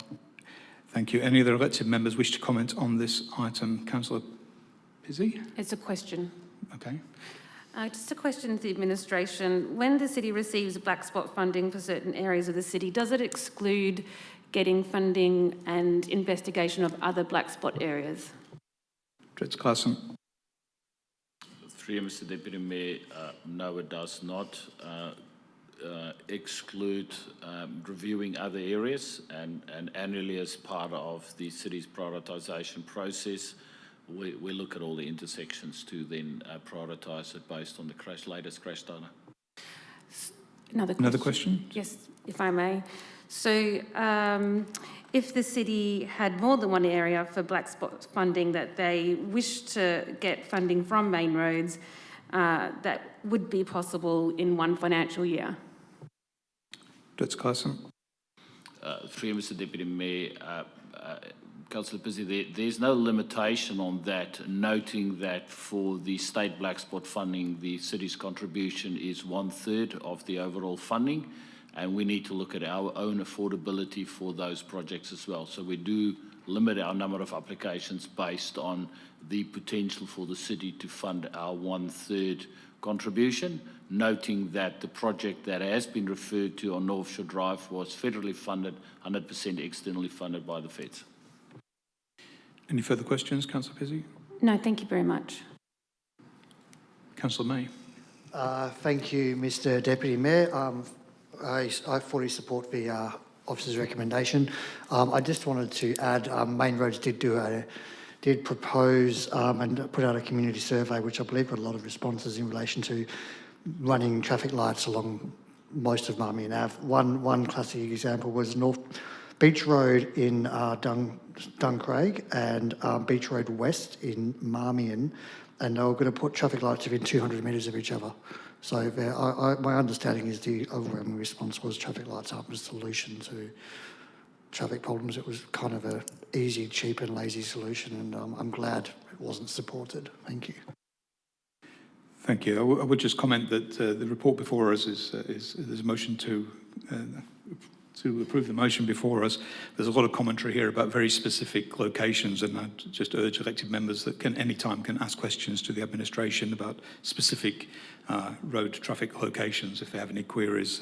But so just be mindful of relevance on the topics covered tonight. Any other elected members wishing to comment on this item? Councillor Chester. Yes, just an observation, Mr Deputy Mayor. I'm referring to page 300 of the attachments, and it relates to the diagram relating casualties in terms of the nature of collisions. And I note that rear-end collisions are by and far the largest, I presume, caused by whiplash and as a result of tailgating. But the observation is it's a habit that I abhor, but I've never seen any policing of it in any form in my many years of driving. Thank you, Councillor Chester. Any other elected members wishing to comment on this item? Councillor Kingston? Just a question, if that's all right. The question to the Director is, for the black spot funding, I've looked at the lists previously when local governments get funded. It's usually about one each year. Is the Director aware of specific cases where local governments receive more than one amount of black spot funding each year? Director Claassen.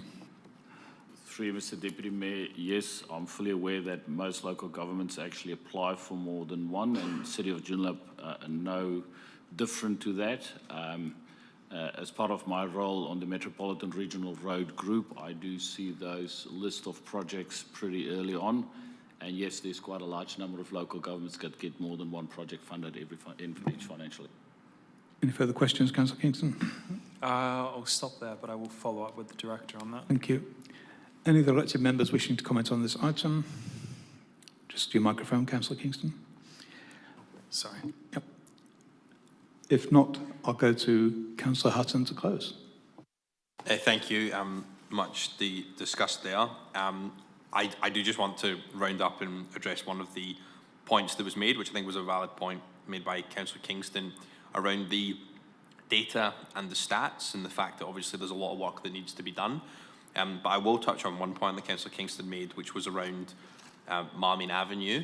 And I think I guess the irony with this situation is that one of the worst roads in our city is actually managed by the state government. It's not managed by us, and there's state government targets that are set on us to address, but the organisation that actually has the levers to fix one of the worst roads, not just implement band-aid solutions, but properly fix it by putting in slip lanes and roundabouts and the like, is the state government. So there is obviously an important role here, I think, to play from an advocacy perspective. If the state government wants to take over responsibility for our roads, as they have done with Marmion Avenue and as they've done with Ocean Reef Road, they have to be managing them appropriately. And I think in some instances that isn't actually happening, and we as the city are the ones that are suffering the consequences, and that's reflected in some of these stats. So yes, this plan's important. I encourage you to support it, but we must continue to advocate to properly fix the mess of Marmion Avenue and not support band-aid cheap solutions that just make lives more difficult for our local residents. So I encourage you to support the motion as written. Thank you, Councillor Hutz. And councillors, please refer to the motion before us regarding this report. Could I ask you please to vote using the screens before you?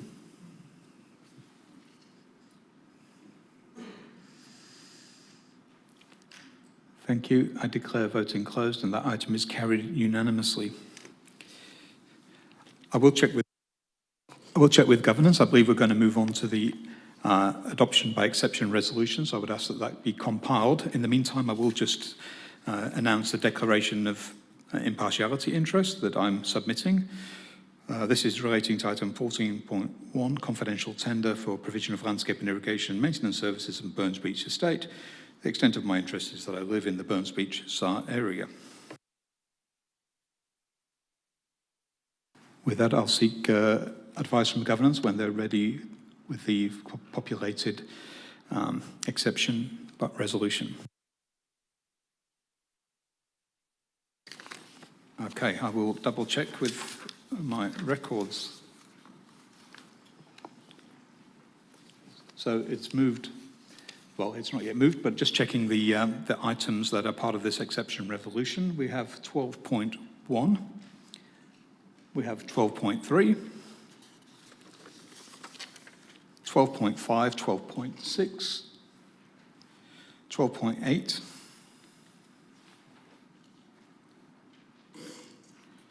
12.9, 12.12, 12.13, 12.14, and 12.16. Apologies for going slowly, but I did want to double check that we had that correct and it coincides with my record. Could I have a mover for the exception resolution before us, please? Councillor Hudson, thank you. Seconded by Councillor Fishwick. So I will read out the motion. Moved by Councillor Hudson, seconded by Councillor Fishwick, that Council, pursuant to the City of Joondalup Meeting Procedures Local Law 2013, Clause 4.8, adoption by exception resolution, Council adopts the following items.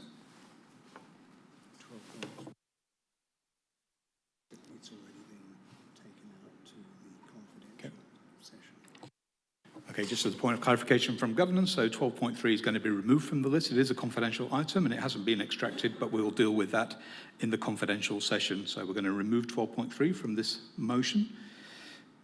Just check with Councillor Hudson that you're happy with that amendment, and Councillor Fishwick, thank you very much. I'll continue that Council adopts the following items: 12.1, 12.5, 12.6, 12.8, 12.12, 12.13, 12.14, and 12.16.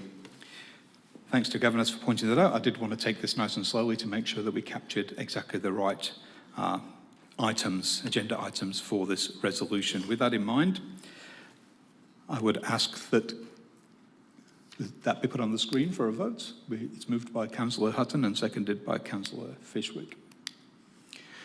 Okay, councillors, please cast your votes using the screens before you.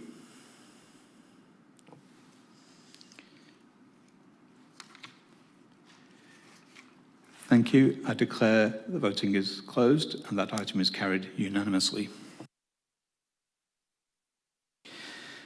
Now we move on to item 13, which is reports of committees, of which there are none. We then move on to reports of the Chief Executive Officer. Could I check with you, please? Would you like me to read those, or do you wish to read them? They'll be in the confidential section. Thank you, Presiding Member, and I can confirm that there are two reports of the Chief Executive Officer, 14.1 and 14.2, both of which are to be dealt with in the closed session of this council meeting. Thank you, Mr. CEO.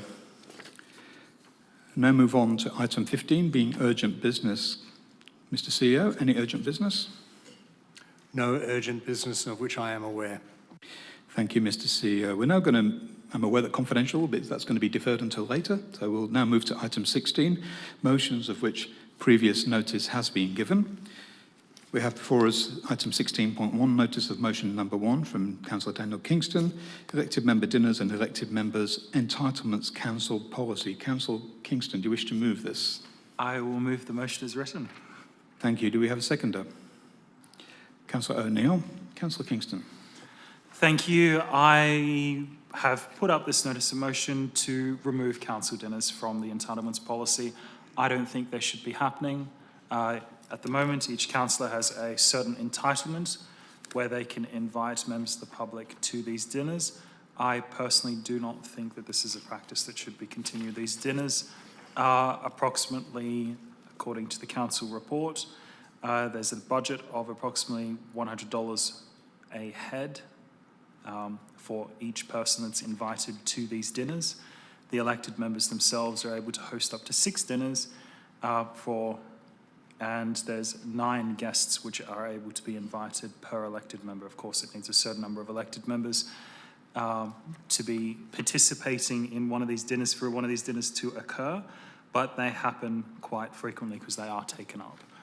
I don't think that these are dinners that should be continuing to occur, not just because of the financial elements involved, which is of course a consideration at $100 a head, but also that I don't think it creates the right culture around the local government, is that it creates a culture of expectation, and I know this from personal experience because I have never hosted one of these dinners, but the previous councillor who used to represent the North Central Ward before I was elected did host a number of these dinners, and many of the clubs for which were invited by that councillor when I was elected then had the expectation that I was to invite them even almost on an annual basis, and that was almost a mark of a good councillor, is that if they invite, the clubs in their ward to these dinners at $100 a head.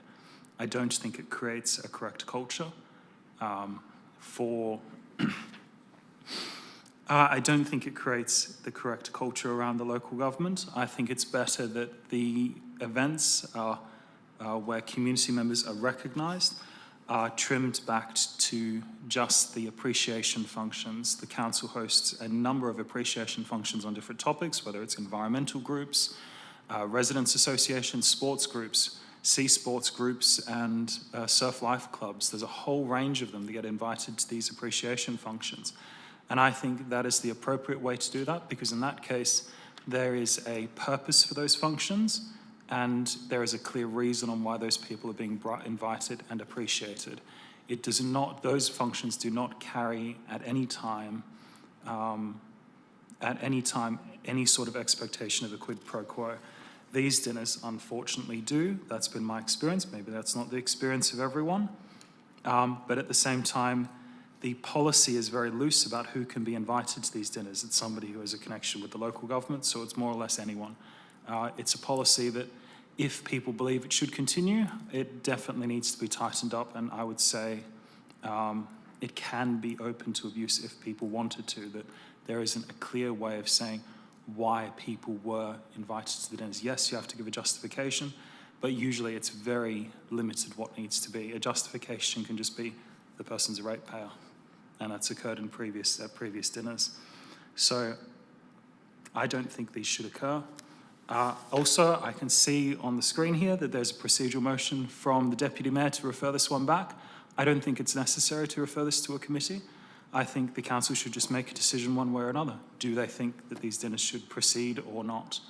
And these dinners annually, there is a budget annually for these dinners of $15,000, and I think that's a $15,000 saving we can make.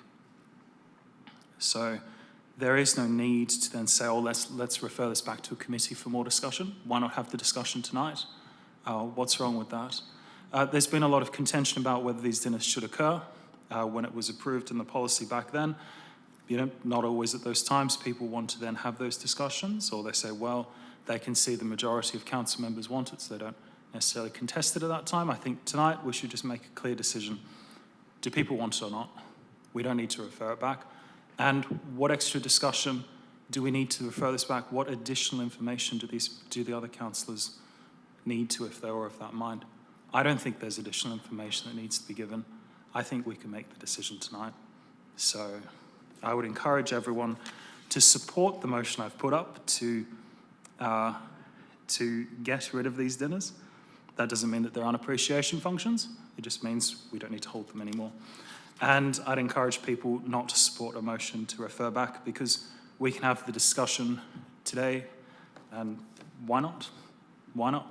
So anyway, I'll stop there, and I'll let Councillor O'Neill speak as the seconder.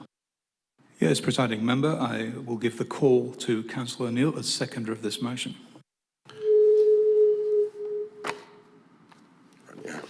Thank you, Mr. Deputy Mayor.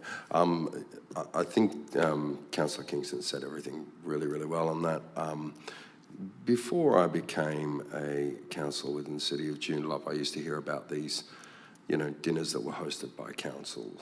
And a couple of times during discussions, it was brought up about how it's just, one of those slosh things that councillors do with, other people, as Councillor Kingston said, a quid pro quo. I don't believe it's a necessary thing to have here anymore. It's something that we should consider in the sense that, are we getting value for the ratepayers?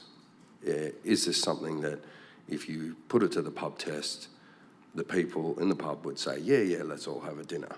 I don't think it's something that we should be doing anymore, and I think it's right to delete it from the city of Joondalup. And your thoughts are your own on it, but I would encourage you, obviously, to think about whose money we are spending here when we invite other people to sit down and have, dinner rolls and a couple of wines. And what do we achieve out of it?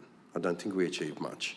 So I'd encourage everyone to support this. Thank you, Councillor O'Neill. I will now propose a procedural motion that item 16.1, notice of motion number 1, Councillor Daniel Kingston, elected member dinners and elected member entitlements council policy be referred back to the policy committee for further consideration. I will move that procedural motion. Do I have a seconder? Thank you, Councillor May. I will speak to the procedural motion.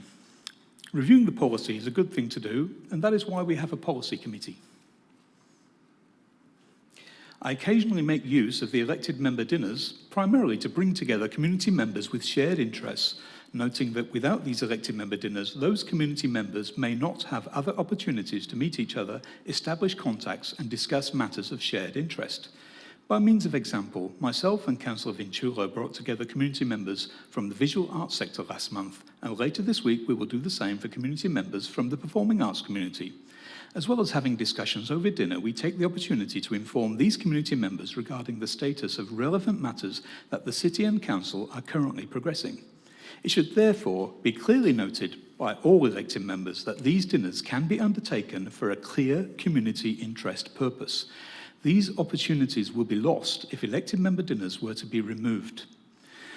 I will just add, in response to some of the comments made that were very negative about perhaps some of the attitude of some of the elected members. My experience is that those elected members that make use of the elected members' dinners do so for very good reason and provide good value to our community in terms of getting these people together, keeping them engaged, keeping them informed. I reject the inferences that were made in previous comments. I will put that motion and ask you to cast your votes. This is the procedural motion.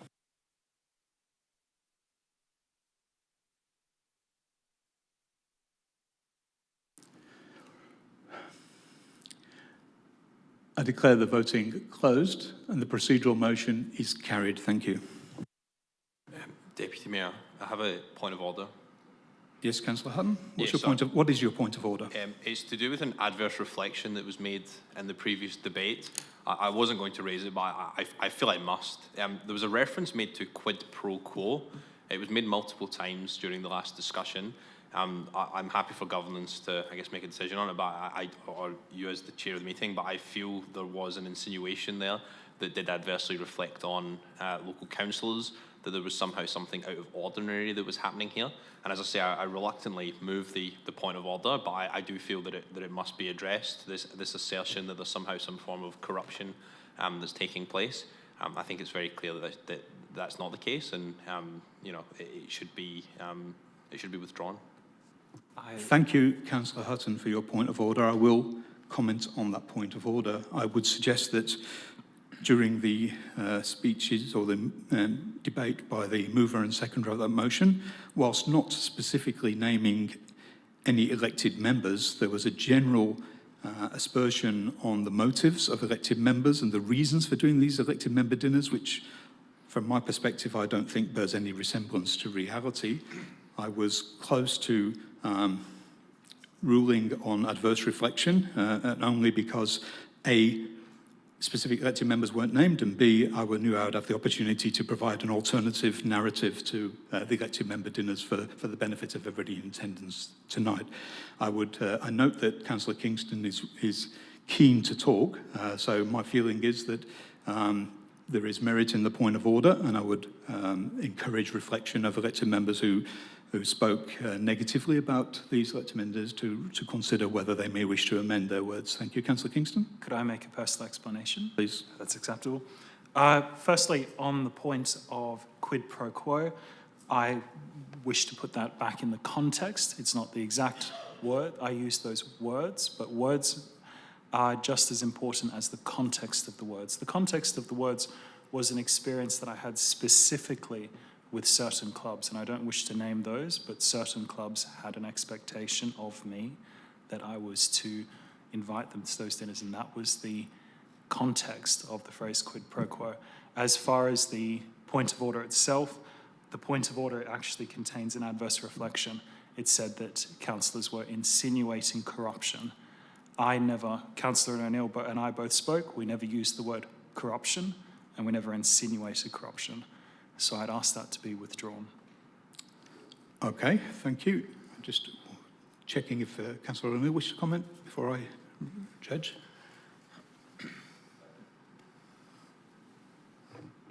Councillor Kingston and Councillor Hutton, you both have your microphones on. If you can turn them off, please.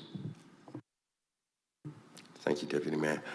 Yeah, I didn't insinuate any corruption towards any of the councillors or anyone sitting within council. My reference to that was sheerly from, as I explained, conversations that I had with other people, other residents within the City of Joondalup prior to my election, and conversations around dinner tables about certain things that would be expectations. Sorry, I don't need you to repeat what you said earlier. I just Yes, need you to reflect on whether you wish to amend anything you've said previously. No, I don't believe I do. Okay, thank you. Councillor Kingston? Oh, if it helps the discussion as well, I'm also willing to withdraw and apologise, but I don't believe I had the intent of trying to damage anyone's reputation or impute motives, so I will withdraw and apologise unreservedly if that's how it's been interpreted. Thank you, Councillor Kingston. With regard to the point of order that's raised by Councillor Hutton, I would tend to agree that the word corruption wasn't used. However, there was a lot of negative commentary around the elected member dinners, and that debate can happen at the committee meeting, policy committee meeting in due course. I looked forward to a more robust and open debate from all elected members expressing their views at that time, and I would encourage elected members to be cautious about adversely reflecting on other elected members or indeed sporting clubs. I appreciate your retraction and apology. Councillor Kingston, could I just ask Councillor Hutton, would you be willing to retract the word corruption from your commentary?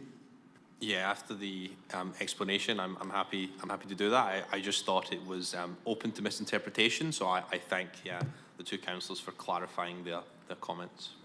Thank you. With that, I would generally like to move on, but I will give Councillor May the opportunity to comment. Excuse you me. wish to take the call? Just a question, Deputy Mayor. I just need to be reminded of who's the chair of the policy committee. I think you know very well the chair of the policy committee is Councillor Kingston. Sorry. So I therefore consider that I've spoken about the commentary, I've spoken about the point of order. I think everybody can reflect on the comments they made and bear that in mind on future discussions on any topic. Just be mindful of adverse reflections on elected members or indeed on sporting clubs, whether they're named or not. An adverse reflection is still an adverse reflection. I would like to move on and consider that this matter is now closed. Thank you.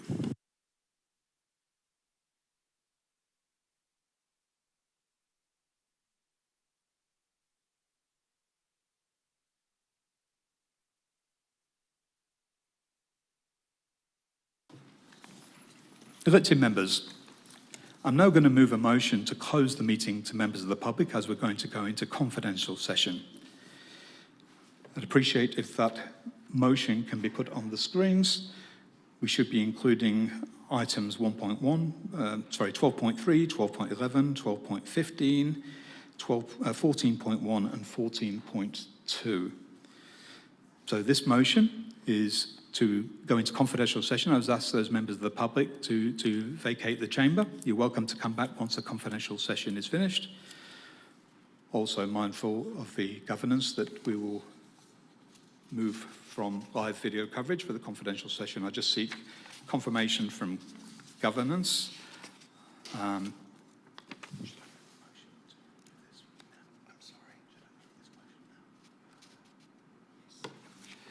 So given that we're going into confidential session, I would just like to have somebody to move the motion before us.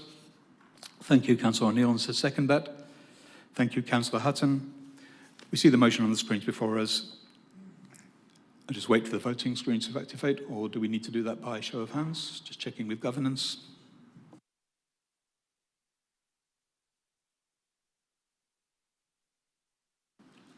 Still checking with governance. Show of hands or using the screens?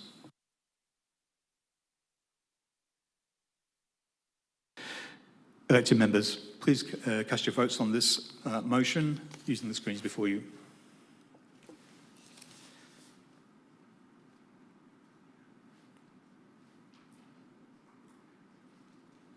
I declare the voting closed and that motion is carried. We're now in confidential session. Thank you.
I will just pause for a moment to see if any members of the public are returning to the chamber.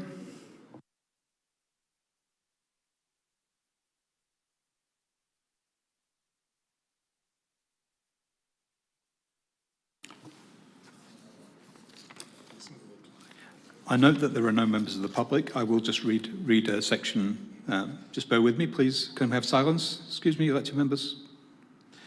In accordance with clauses 5.26 and 7 of the City of Joondalup Meeting Procedures Local Law 2013, the decision of council is to be read aloud by the presiding member as follows, subject to subclause 7, unless the council or committee resolves otherwise. Once the meeting is reopened to members of the public, the presiding member is to ensure that any resolution of the council or committee made while the meeting was closed is to be read out, and the vote of a member or members is recorded in the minutes.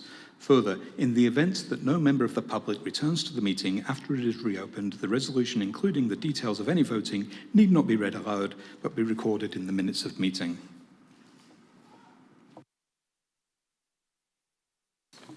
I'd now like to move a motion to resume the order of business. So that motion is that Council resumes the operation of Clause 4.3 of the City of Joondalup Meeting Procedures Local Law 2013 Order of Business. I'm seeking a mover for that. Councillor O'Neill and a seconder, Councillor Vinciulo. Thank you. Please, you see the vote on the screen in front of you. Please cast your votes. I declare voting closed and that is carried unanimously. We now move on to item 17, being the announcement of notices of motion for the next meeting. Are there any notices of motion to be considered for the next meeting?